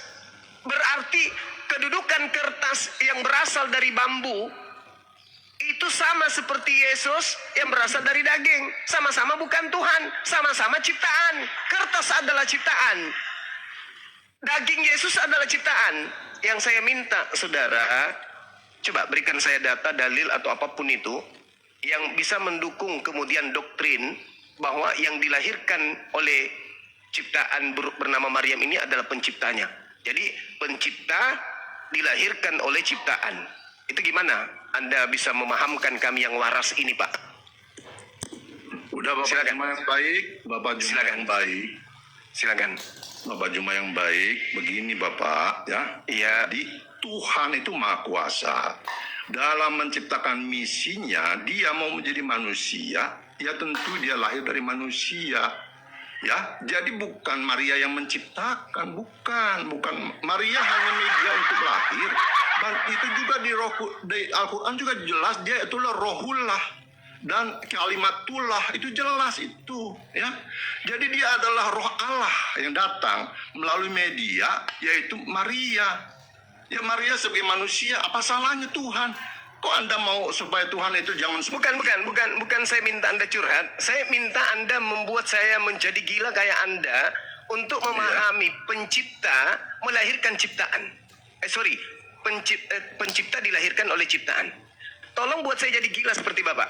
Bagaimana seorang manusia yang adalah ciptaan bisa kemudian melahirkan penciptanya? Coba buat saya gila, Pak. Bapak sebenarnya pura-pura. Saya tantang Anda supaya Anda bisa membuat saya gila sama seperti Bapak. Silakan. Iya, Bapak sebenarnya pura-pura tidak tahu. Sebenarnya Bapak tahu sebenarnya ini. Paham Justru gampang saya kok minta. sebenarnya.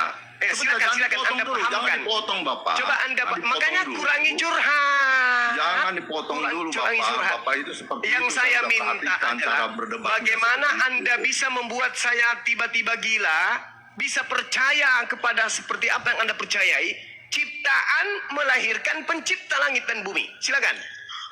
Oke, sama saya aja Bang Juma. Oke, Sama jadi saya aja. ciptaan itu adalah media, Bapak. Media, apa salahnya sih media? Kok Anda sewot dengan itu? Maria sebagai media saja. Maria sebagai Maria ciptaan. manusia biasa. Maria Karena sebagai dia mau jadi ciptaan. manusia harus bagaimana? Kalau Bapak Maria oke, sebagai logikanya begini. ciptaan Kalau melahirkan Bapak mau jadi pencipta. ayam, Bapak harus lahir dari ayam. Gitu aja logikanya. Saudara, bagaimana seorang pencipta, seorang ciptaan melahirkan pencipta? Itu bukan meja kemudian jadi meja, bukan ayam jadi ayam, bukan. Yang saya minta buat saya gila mendadak. Pencipta dilahirkan oleh ciptaan. Ya, sama saya boleh. Saya boleh masuk. Ente dianggap anak TK tadi sama si mulut besar tadi itu. Ternyata nggak Oke, sanggup boleh saya ya masuk, teman-teman. Pendeta siapa namanya tadi? Pendeta siapa? Victor tidak mampu Huta Julu. buat kita menjadi gila sama seperti dirinya gila. Oke, lanjut. Huta Julu. Silakan ya Duhu. Oke. Saya Kau masih ingat nggak pertanyaan tadi? Pertanyaannya Bang Zuma tadi masih ingat kak? Bukan begitu. Ya dulu dengarkan topiknya. Tadi pendeta ini Ya dulu tadi pendeta ini yang gagal membuat gila kita semua mengatakan bahwa ciptaan yang namanya Bunda Maria melahirkan pencipta yaitu Yesus. Nah, itu lo tanggapi silakan. Ya dulu. Oke. Saya menanggapi dulu tentang yang membuat kalian gila. Ya gitu kan? Nah, siapakah orang gila? Orang gila adalah orang yang berbicara tidak memakai dasar. Itu orang gila karena dia sembarangan ngomong. Oke? Nah, itu disebut orang gila karena tidak ada dasar Berarti pendeta tadi orang gila untuk dong. berbicara. Pendeta tadi orang gila dong lo maksud. Kan dia ada dalil. Mana Dia juga dalilnya? memakai dalil. Mana dalilnya? Oke. Ciptaan Ya, dilahirkan pencipta. Mana dalilnya? Oke. Apa? Ketika Ciptaan melahirkan dimunculkan sebentar. Oke. Dalil. Saya akan kasih dalil. Oke. Ketika dimunculkan pertanyaan siapa yang lahir, manusia atau Tuhan kah? Di dalam Kolose 2:9, di mana di dalam kejasmania seluruh kepenuhannya berdiam kealahan. Jadi di dalam diri jasmani berdiam secara sepenuhnya kealahan. Nah, pertanyaannya siapa yang lahir itu? Oke, Nah, baik. jadi kita bisa melihat bahwa itu Boleh saya dasarnya. tanggapi? Kalau Oke, iya. Kolose 2 nomor 9 maksudnya ya. Di dalam tubuh jasmani Yesuslah kepenuhan segala keilahian atau keteosan. Oke. Berarti Yes, kuluk yang dipotong pada hari ke-8 itu juga ilahi. Yang disebut ilahi adalah sesuatu hal yang goib. Sedangkan jasmani Mati adalah meja. sesuatu Hei. hal Hei. yang bisa disentuh, bisa dilihat Kolose indra. 2:9 itu bukan goib. Kacau ini. Kolose 2 nomor Iya. 9 yang dimaksud di situ biologisnya. Biologisnya Yesus Bisa nggak kita kepenuhan bisa- seluruh keilahian. Berarti Oke, kulupnya ilahi termasuk itu ilahi. goib. Oke, ilahi itu jasmani goib nggak? bisa diidentifikasi secara jasmani Ya no. Allah ya Karim. Jasmani no. Itu dalilnya apa? Kolose 2:9 itu apa dalilnya? Coba Anda baca ulang. Di dalam Kolose di situ ada dua kalimat jasmani dan ilahi, di mana di dalam jasmani berdiam seluruh kealahan, Bukan keilahian. berdiam. Pertanyaan saya. Salah. Jangan kamu pretelin dalil kitabmu sendiri ya. Sudahlah, bukan firman Iya, Tuhan, silakan. bukan sabda Yesus, kau pretelin lagi. Kolose 2 itu, Oke. ya, itu tidak berbicara mengenai ada ilahi berdiam di dalam daging. Tidak. Tapi dagingnya Yesus itu adalah seluruhnya kepenuhan keilahian. Loh, Oke, kita lihat ya. dengar. Kita lihat. Ilahi, Oke. ilahi berdiam secara rohani atau berdiam secara jasmani? Kita baca ulang. Oke. Sebab dalam dia lah berdiam secara jasmani. Secara rohani atau secara jasmani? Kepenuhan Allah. Ya kan? Bang Kaisar, ya. Pahami iya, kalimatnya, iya, pahami kalimatnya. Iya. Kalimat pertama di dalam Berdiam secara dalam jasmani dialah. atau berdiam secara rohani? jasmani ada dua di sini, jasmani dan ilahi. Ada dua kalimat. Berdiam Apakah secara ilahi sama dengan jasmani jasmani? enggak? Berdiam secara jasmani Saya atau tanya. berdiam secara rohani? Saya tanya, ilahi sama jasmani sama enggak? Sama enggak? Beda. Ilahi sama jasmani sama? Beda. Beda. Beda. Kenapa kamu mengatakan di dalam jasmani itu adalah ilahi, itu ilahi. Kenapa kamu mengatakan Dalilnya begitu? yang Apa dasarnya? mengatakan itu, saya baca. Sebab dalam Oke, silakan. Yesuslah, sebab di dalam Kristuslah berdiam secara apa? Berdiam secara apa? Berdiam secara jasmani ini tubuh, oke. Berdiam secara Seluruh- jasmani seluruh kepenuhan keilahian itu Seluruh berdiam secara jasmani. Ya, sepenuhnya kealahan, betul? Di sini ada dua Iya, kalimat, seluruh. jasmani Jadi dan jasmani keilahian. Jadi jasmani ini adalah ilahi, betul? Loh, bagaimana kamu mengatakan ilahi bisa dilihat enggak? Ya, itu secara jasmani, Cak Ayu. Astagfirullahaladzim, ya Allah ya Ketika kamu Karim. mengatakan bahwa jasmani itu Ya ilahi, Allah ya Karim. pertanyaan saya kepada Anda, apakah Ya Allah ya ilahi Karim. itu mampu bisa dilihat enggak? Ya Allah ya Karim. Berdiam Loh, secara itu jasmani. argumennya. Berdiam Jasmani itu secara bisa dilihat jasmani. enggak? Bisa. Bisa. Ya. Ilahi bisa dilihat enggak? Ilahi tergantung. Kalau kau Enggak bisa. ilahikan Goib, betul? Tergantung. Enggak, belum tentu goib ilahi. Loh, tergantungnya Belum mana? tentu goib. Dasarnya tergantungnya apa? Lah, saudara, kau ngerti nggak ilahi itu? Ilahi itu sembahan. Ilahi itu adalah sembahan atau makhluk goib yang tidak bisa Siapa bilang makhluk goib? diidentifikasi oleh indera. Loh, ilahi kok begitu? Yang kau ilahkan jasmani, yang kau ilahkan jasmani berarti dia tidak goib. Kalau Anda menarasikan begini Bang Zima, Anda menarasikan bahwa ilahi adalah berdiam di dalam jasmani, artinya bahwa Anda mengatakan ilahi itu adalah jasmani. Ternyata jasmani itu bisa Dalilnya, dilihat. saudara, makanya Loh, ini orang Kristen, jadi, aduh, gimana ceritanya? Itu ada dua kalimat, dua makna yang ditekankan di situ. Aduh, Jadi saudara. menganalisa bahasa, menganalisa Saudara, kalimat seperti saudara, itu. Aduh, parah. Saudara begini, masuk aja ke dalam bahasa Yunani, nggak usah pakai Jangan di-mute, bahasa Arab. tolong jangan di-mute. Dengar Kita dulu, saling dengar dulu. menghargai aja ya. Iya, dengar dulu. Saya jelaskan dulu ya. Saya jelaskan dulu ya. Dalam konsep Ya. Islam, ilah itu artinya Ya. sembahan. Orang yang mengilahkan pohon berarti sembahannya pohon. Orang yang mengilahkan kulkas berarti sembahannya kulkas. Kalian ini diajarkan bahwa secara jasmani keilahian itu berdiam pada diri Yesus. Artinya jasadnya Yesus itu adalah ilahi kalian, sembahan kalian, Tuhan kalian. Sedangkan dalam bahasa Yunani, theotes itu artinya adalah dewa. Atau apa itu ya? Theotes itu artinya dewa, artinya sembahan, artinya yang dituhankan. Nah, atau yang didewakan. Artinya kalau Anda berbicara Kolose 2 nomor 9, sebab dalam Yesuslah berdiam secara tubuh jasmani seluruh kepenuhan keilahian. Artinya jasadnya Yesus sepenuhnya itu adalah Tuhan. Mulai dari rambutnya sampai ujung kaki itu semuanya adalah Tuhanmu. Jadi yang lahir ini Tuhan. Tuhanmu yang lahir ini secara jasmani. Jadi yang nete ini adalah Tuhan secara jasmani. Jadi jangan kau katakan Yesus itu ada dua natur. Yesus itu dalam konsep agamamu adalah Tuhanmu. Baik pada saat dia manusia maupun pada saat dia sudah menjadi roh. Dua-duanya adalah Tuhanmu. Jasadnya juga Tuhanmu. Termasuk rohnya. Berdasarkan Kolose 2 nomor 9 yang kau bawa itu. Saudara-saudara.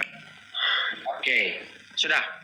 Kalau Ya. kita merujuk kepada pengertian ilahi, apa itu ilahi?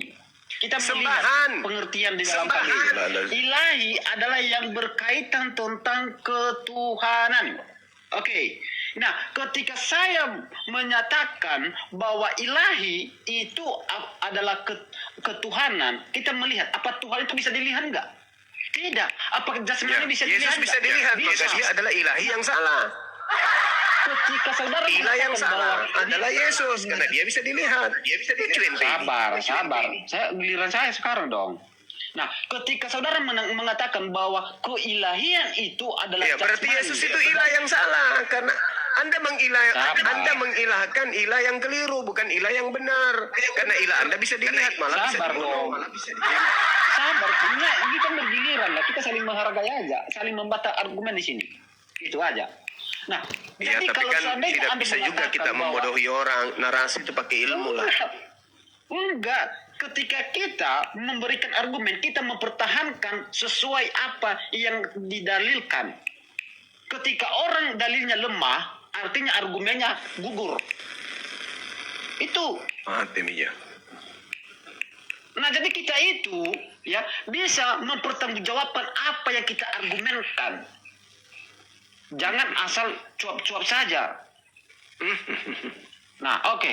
Kembali lagi kepada narasi yang pertama. Tadi Bang Zuma mengatakan, ketika ilahi adalah jasmani, dan jasmani itu adalah ilahi. Pertanyaan saya ketika dinarasikan hal itu, apakah jasmani itu dilihat apa tidak? Sedangkan ilahi itu adalah goib yang tidak bisa diidentifikasi oleh indera manusia. Ya itu ilahnya Itu kan umat sesuatu Islam. Hei, Sesuatu paradoks yang membantah akal dan logika. ilahnya umat Itu. Islam itu goib. Sedangkan Argumen ilahmu gini ya. itu tidak goib, anaknya orang, weh. Mana sih ah? Enggak, argumen Bang Zuma itu paradoks. Oke? Nggak ngerti konsep ilah kok. Iya. Saya menyampaikan argumenmu itu adalah paradoks. Membantah akal. Membantah pikiran.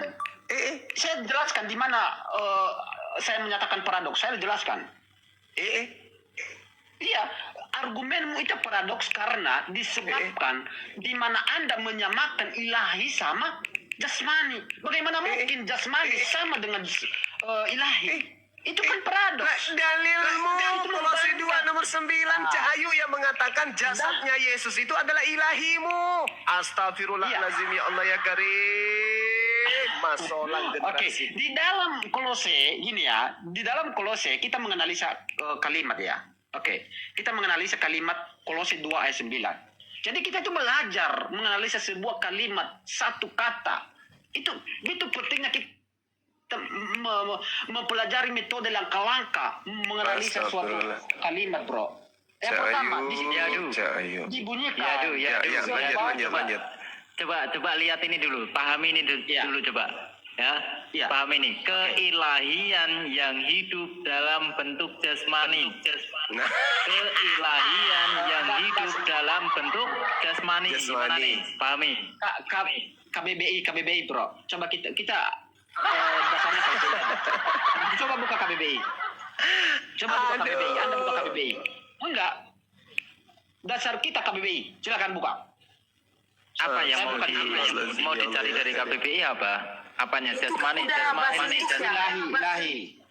ilahi itu dalam bentuk jasmani, keilahian Tuhan dalam bentuk jasmani. Oke. Jasmani itu. Oke, saya akan memberikan data saya juga. Kalau lari ke Silakan KBBI, perpesan saya. kalau lari ke KBBI berarti dia nggak percaya Bibelnya.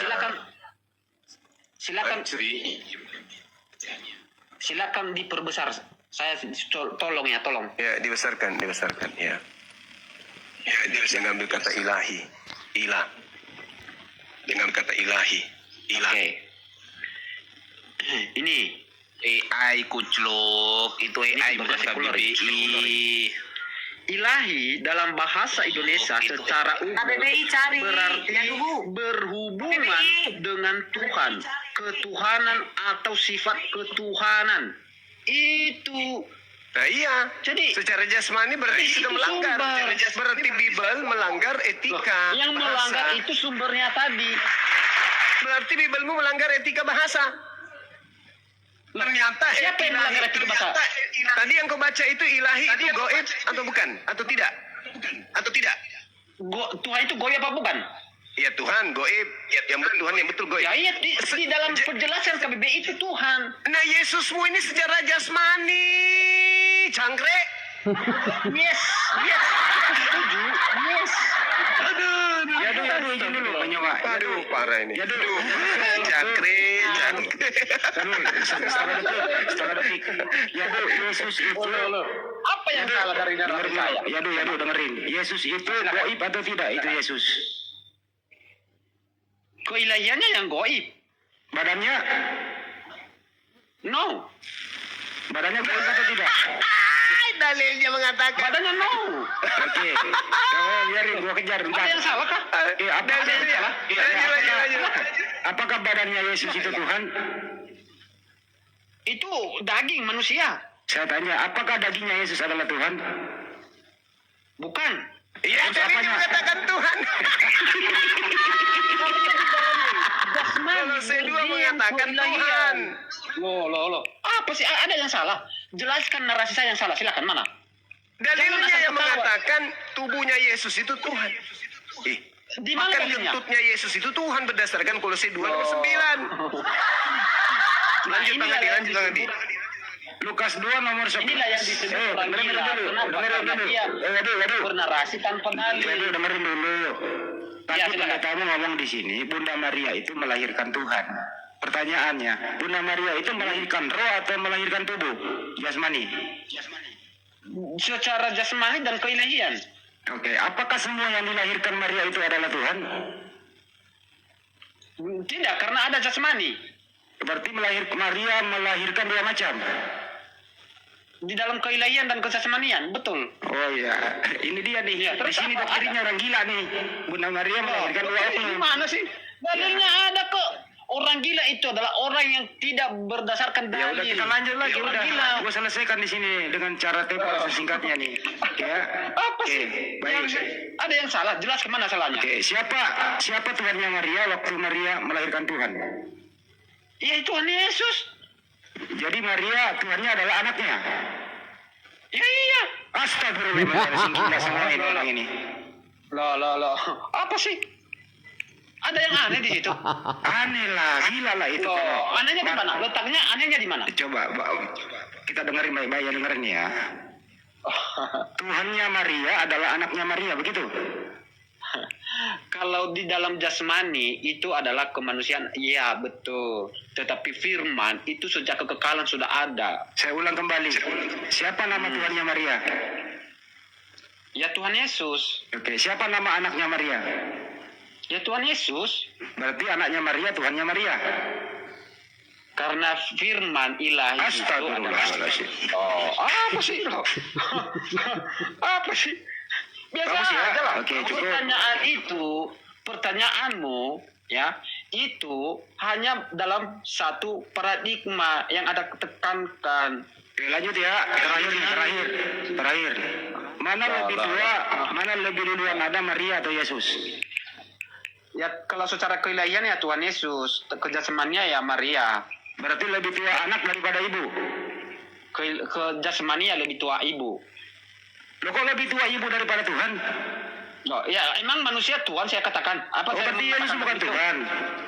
Ilahi yang Tuhan. Yang mananya ada bersama kamu dengan Tuhan. Kan Yesus itu anaknya Maria, Yesus Tuhan kan gitu. Iya secara jasmani betul. Iya artinya lebih tua Maria daripada Yesus. Secara jasmani. Iya tua Maria. Ibu lebih tua anak daripada ibu. Oke cukup. Loh gila semua lah di sini kau. Apa kesimpulan pertanyaanmu? Kesimpulannya adalah ya apa? Siapakah nama Tuhannya Bunda Maria? Ya Tuhan Yesus. Oke. Siapa nama anaknya Bunda Maria? Ya Yesus. Ya coba kau bikin dulu sinetron. Silakan. Anakku adalah. Apa sih? Anakku adalah. Apa sih? Anda itu kalau bertanya, Anda ada inti pertanyaanmu. Anakku adalah. Saya perhatikan Anda bertanya kok nggak ada inti. Anakku. Serius katakan saya katakan. Oke selesai saya lanjut. Makasih. Saya serius mengatakan Anda itu kalau bertanya harus ada inti. Pertanyaanmu itu apa? Bertanya asal-asalan itu enggak. Pertanyaanku. Dengar ya. Pertanyaanku, kapan Theotokos ini pernah menyembah Tuhannya anaknya? Kapan? Siapa? Kapan? Di depan Yesus dan bersujud di depan. Coba kasih dalil dan datanya. Theotokos ini, putus kayak Pak Kaisar kegedean. Pertanyaannya Bang Kaisar ya pernah nggak Bunda Maria menyembah Yesus? Kalau pernah datanya mana? Silakan. Oke, ada itu dalam Lukas tuh, di mana Maria memberikan, bentar ya saya cari. Ada tentang di mana Maria dia menyembah, memuji. Ada itu. Memuji apa Bang? Yang ada dikatakan nggak waras lagi Bang ya Ketika orang yang tidak waras itu adalah orang yang tidak berbicara tentang dalil, itu orang gila namanya. Ya udah dalilnya Markus 3 nomor 20-21 coba baca. Jadi kita jangan dia. Ini asal dalil ini orang gila tapi nggak ada loh, dasar ini itu. dalil loh. Coba buka Markus 3 nomor 20-21. Dalil ini. Baca coba. Siapa yang nggak waras? Kita jangan kemana-mana dulu. Lo katanya minta dalil, dikasih dalil ya jangan kemana-mana. Ya, assalamualaikum. Assalamualaikum guru. Waalaikumsalam warahmatullahi wabarakatuh. Bang Ardi, assalamualaikum. Waalaikumsalam. Waalaikumsalam warahmatullahi wabarakatuh. Ustadz kata Bible.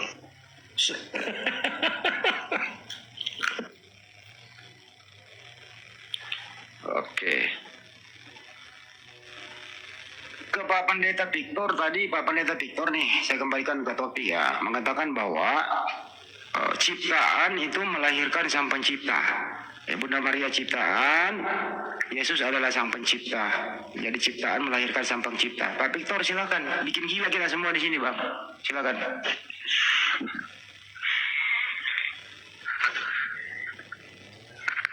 Gimana ini? Saya lanjutin nggak ini? Kau setuju nggak ya, Ciptaan melahirkan sang pencipta. Silakan, Pak. Jadi ini sebenarnya adalah perpecahan pada waktu konsili Kalsedon. Di situ terjadilah ada dua paham. Yang satu mengatakan Yesus itu trinitatis, yang satu non-trinitatis. Non-trinitatis itu akhirnya banyak di daerah Arab, dan daerah Arab itulah akhirnya membentuk suatu agama, sehingga pemahaman itu adalah pemahaman non-trinitatis seperti itu. Jadi termasuk juga pembicaraan tentang misalnya Bunda Maria dan sebagainya itu. Bagaimanakah dia? Apakah dia itu yang dilahirkan itu adalah Tuhan dan sebagainya? Itu adalah perdebatan yang dulu begitu ya. Dan sudah terjawab itu kalau Bapak Ibu mau pelajari dengan baik. Jadi intinya sebenarnya begini Bapak Ibu, konteksnya adalah bahwa Tuhan mau menyelamatkan manusia yang sudah berdosa karena Adam yang berdosa memakan buah itu ya. dosa dia berdosa, maka tercemarlah semuanya. Dan Tuhan mau menyelamatkan dengan cara memberikan Mesias, yaitu firman Tuhan yang menjadi manusia. Nah, ketika dia mau menjadi manusia, bagaimana caranya? Ya dia harus ambil satu manusia ya menjadi Bunda Maria. Ya Bunda Maria itu yang menjadi data Maria. Nah, sebab itulah Bang, makanya jangan terlalu banyak diputar-putar, Pak. Al-Quran Pak itu sendiri Pendeta, ada dikatakan dia ada rohullah. Pak Dan Pendeta kalimat jangan Ruh diputar-putar. adalah kalimat Anda Allah buktikan yang menjadi manusia. pakai akal. Jadi artinya, Pak bahwa saya Pendeta. jawab ya, bahwa siapakah yang lahir itu? Yang lahir itu adalah juru selamat. Dia Tadi Anda adalah bilang Allah. sang pencipta Dan dia yang adalah manusia. lahir. Begitu ya. Tadi Anda ngomong loh yang dilahirkan Maria pencipta. Iya, kenapa? Ya coba Anda bikin gila kita semua, kok bisa ada ciptaan melahirkan sang pencipta gitu loh. Silakan. Oke, jadi begini Bapak Ibu, pencipta itu maha kuasa, dia bisa menggunakan siapa saja ciptaannya untuk dia lahir jadi manusia. Ya, salah siapa? Emang salah gitu, seperti itu? Kan nggak salah. Jadi Anda selalu hanya masalahkan, bisa sih yang diciptakan melahirkan. Pak Pendeta, pencipta. yang lahir itu manusia atau sang Ya. pencipta? Yang lahir itu sang pencipta. Ya oke. Siapa Masalahnya apa? yang menciptakan Bunda Maria? Ya. Siapa yang menciptakan Yang Bunda Maria? Yang menciptakan itu Tuhan, Siapa nama Tuhan itu? Tuhan Yesus. Yesus. Jadi Yesus yang menciptakan ibunya. Benar? Iya, betul. Anak menciptakan ibu. Itu Anda nggak paham kan? Loh, kok nggak paham, saya lagi nanya. Pemahaman pada. Bagi saya, ya saya percaya itu. Ya udah nggak apa-apa. Sebelah Berarti yang dikandung Maria adalah Tuhannya Maria yang menciptakan Maria. benar. Iya betul. Gila lah kau seumur hidup. Terserah. Terserah. Bang Andi, aku tanya satu, Bang Andi. Tapi Bang Andi, aku tanya satu. Bang Victor, Pak Victor. Pak Victor, ya, boleh. apakah sama yang dilahirkan Bunda Maria dengan yang mati di kayu salib itu sama atau beda? Sama. Yang dilahirkan Bunda Maria itu sang pencipta, betul ya? Betul. Ah, berarti yang mati di kayu salib juga sang pencipta. Betul. Oke, pertanyaan saya, ketika sang pencipta ini mati di tiang kayu salib selama 3 hari, Ya. siapakah yang jadi sang pencipta selama 3 hari? Oke. Udah saya jawab ya. Iya, Tuhan kan, sang pencipta Tuhan kan, betul nggak? Saya jawab ya. Sang pencipta Apa Tuhan itu bukan? mati? Sebentar dulu. Mati Tuhan itu bukan. adalah ketika Sang pencipta itu Tuhan bukan. dengar dulu saya jawab. 1 menit kok. Iya, Dengar sang dulu, jangan pencipta disolat. Tuhan bukan. Dengar dulu. Yuk, kita Dengar sepakat dulu. Sepakat dulu. Apa? Sang pencipta itu Tuhan bukan. A Tuhan B bukan. Benar terus. A Tuhan B bukan. Kok benar? Bahasa Indonesia ditanya A Tuhan B bukan kok benar. Gimana lah ini? Sang pencipta Tuhan. Ah, gitu dong. Berarti kesimpulannya Tuhan mati selama 3 hari, betul? Betul. Oke, ketika Tuhan mati selama 3 hari, siapa yang jadi Tuhan selama 3 hari? Allah Bapa. Loh, katanya mati 3 hari, gimana sih? Makanya kamu kan nggak ngerti. Kacau Konsep ini. Tritunggal tidak mengerti. Di Kacau. situ persoalanmu. Berarti ada Tuhan Sama lain selain dengan- Yesus. Sepakat dulu kita. Berarti ada Tuhan Iya. lain selain Yesus. Sepakat? Ya sepakat. Oke, ada berapa Tuhan? 3 Tuhan, 3 Tiga Tuhan. Selesai saudara. Tepuk tangan untuk Pak Pendeta. Terima kasih ya aduh Bang Zuma, terima kasih Bang Haji, terima kasih. Setelah berdiskusi dengan kita semua, ternyata Pak Pendeta Victor ini sudah mengakui bahwasanya Tuhannya ada 3. Terima kasih ya uduh. Terima kasih Pak Victor, teman-teman di bawah. Beliau sudah jujur, ada 3 Tuhan. Kita rayakan 3 Tuhan bersama-sama. Yuk, musik.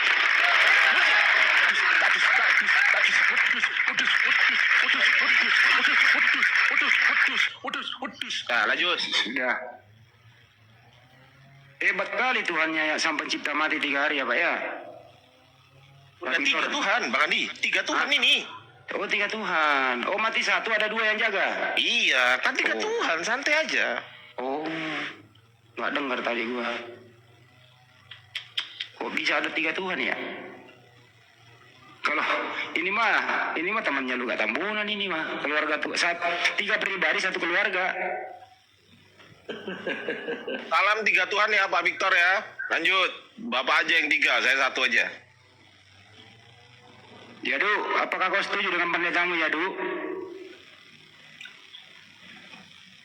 Ya Du nangis dengar pendeta ya kok katanya pendeta saya gini banget ya. Ya aduh, jangan ngambet.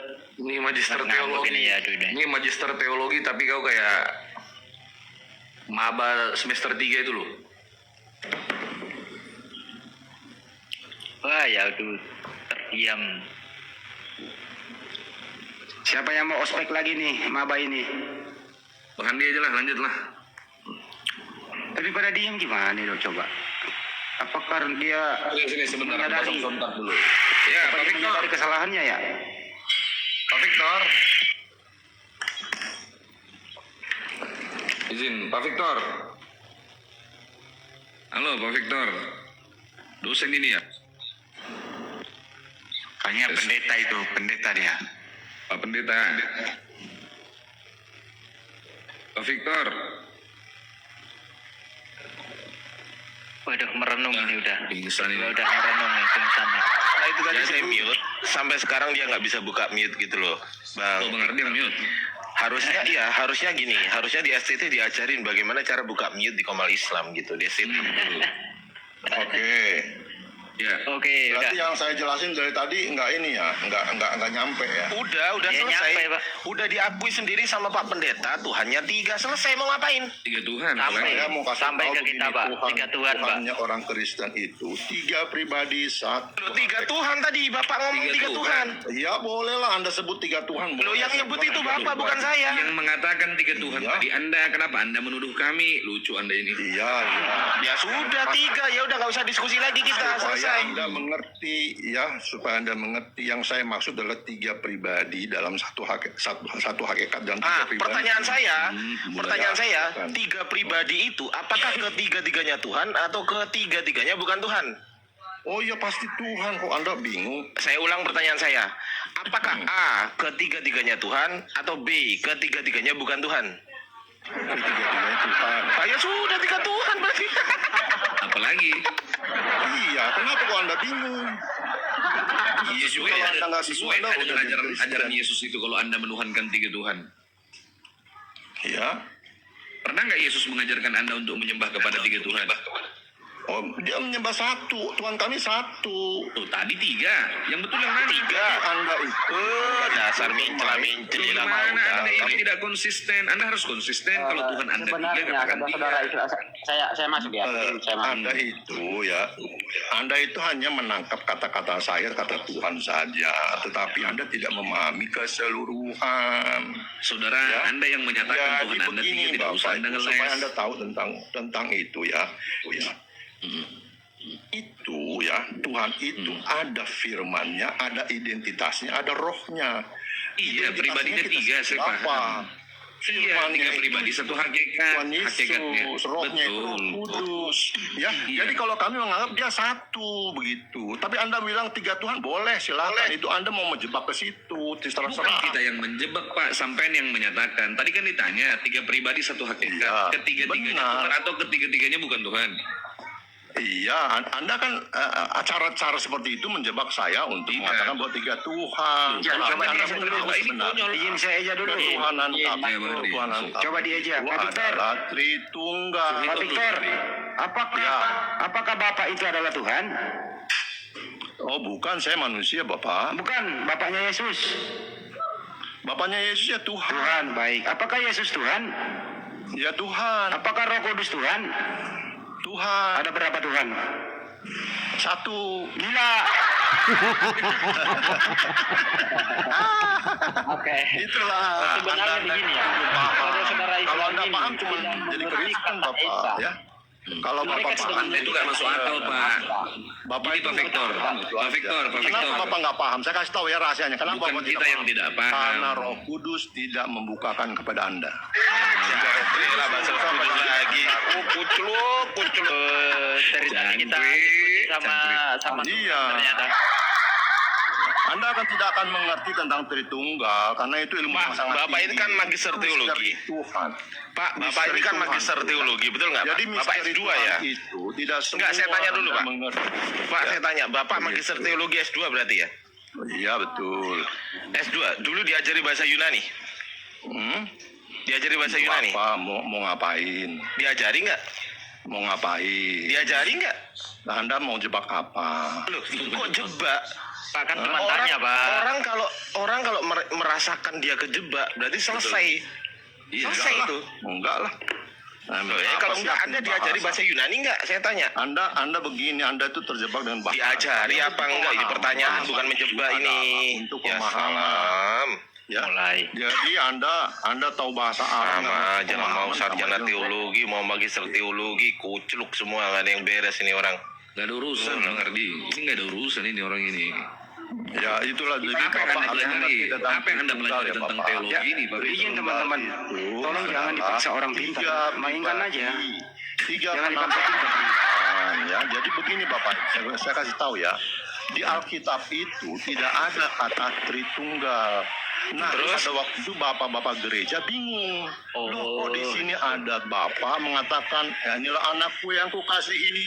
Kepadanya aku berkenan. Kemudian ada Yesus dibaptis. Kemudian ada Roh Kudus seperti burung merpati. Nah, bapak-bapak bergereja itu mencoba mengartikan. Terjadilah perdebatan. Bukan mengartikan, karena bingung. Begini-gini, Lalu Pak Victor. akhirnya Karena bapak-bapak gereja bingung, lalulah bapak-bapak gereja mulai mengarang dan Anda beriman bukan kepada suatu mengarang. keterangan. Terserah Anda bilang Itu. mengarang, tapi saya harus kasih Karena tahu tidak kebenaran. tertulis. Konsep ketuhanan Anda Kebenarannya itu tidak adalah tertulis di dalam kitab suci bahwa Anda. pada waktu di konsili Pak Victor, ada Pak dua Victor. jenis, yang satu percaya pada Tritunggal dan yang satu tidak. Selamat makan Yang siang tidak Bang itu Iqbal. ada Selamat di makan Arab. siang Bang Iqbal. Dan Silakan di dinikmati Arab Bang itu Iqbal. satu agama, Tunggu kita diem dulu. agama itu Biar dinikmati Bang dipengaruhi Iqbal. oleh Lanjut. non-trinitas Bapak. Jadi agama yang non-trinitas ini yang mempengaruhi saudara sehingga Anda tidak paham tentang Tritunggal. Oke, dari mana Jadi datangnya kalau konsep Bapak mau Tritunggal ngambil, ini, Pak baca Victor? bukunya, lihat aja Iya, di Pak Victor. lihat aja di Pak Victor. Wikipedia gampang. kok. Iya, dari mana datangnya konsep Tritunggal yang Anda imani ini? Dari mana datangnya coba? Coba mau saya jelasin ya. Ya, enggak, langsung jawab saja. Dari mana datangnya konsep Oke. Tritunggal yang Anda imani ini? Apakah dari bapak Ya. Bible lah, dari Bible dasarnya. Ya jadi Bible lah. Nah, Oke, di mana di Bible tertulis di situ Tritunggal? Coba, ada nggak? makanya Anda kan pertanyaannya sama dengan saya Tidak, pertanyaan bilang. saya, ada tidak konsep Jadi, Tritunggal itu secara kata eksplisit tertulis Tritunggal dalam kitab Anda? Karena Dan- tidak ada di Bible. Gini saudara, kalau tidak ada tertulis di dalam kitab suci Anda, konsep Tritunggal yang Anda imani, kesimpulannya sederhana. Konsep itu dibuat oleh bapak-bapak gereja, hasil karangan bapak-bapak gereja. Artinya apa? Anda beriman kepada suatu karangan. Bagaimana bisa Tuhan membuat Anda bingung? Di mana letak kemahabijaksanaan Tuhan kalau Tuhan membuat Anda bingung? Oke, Bib. Ngakunya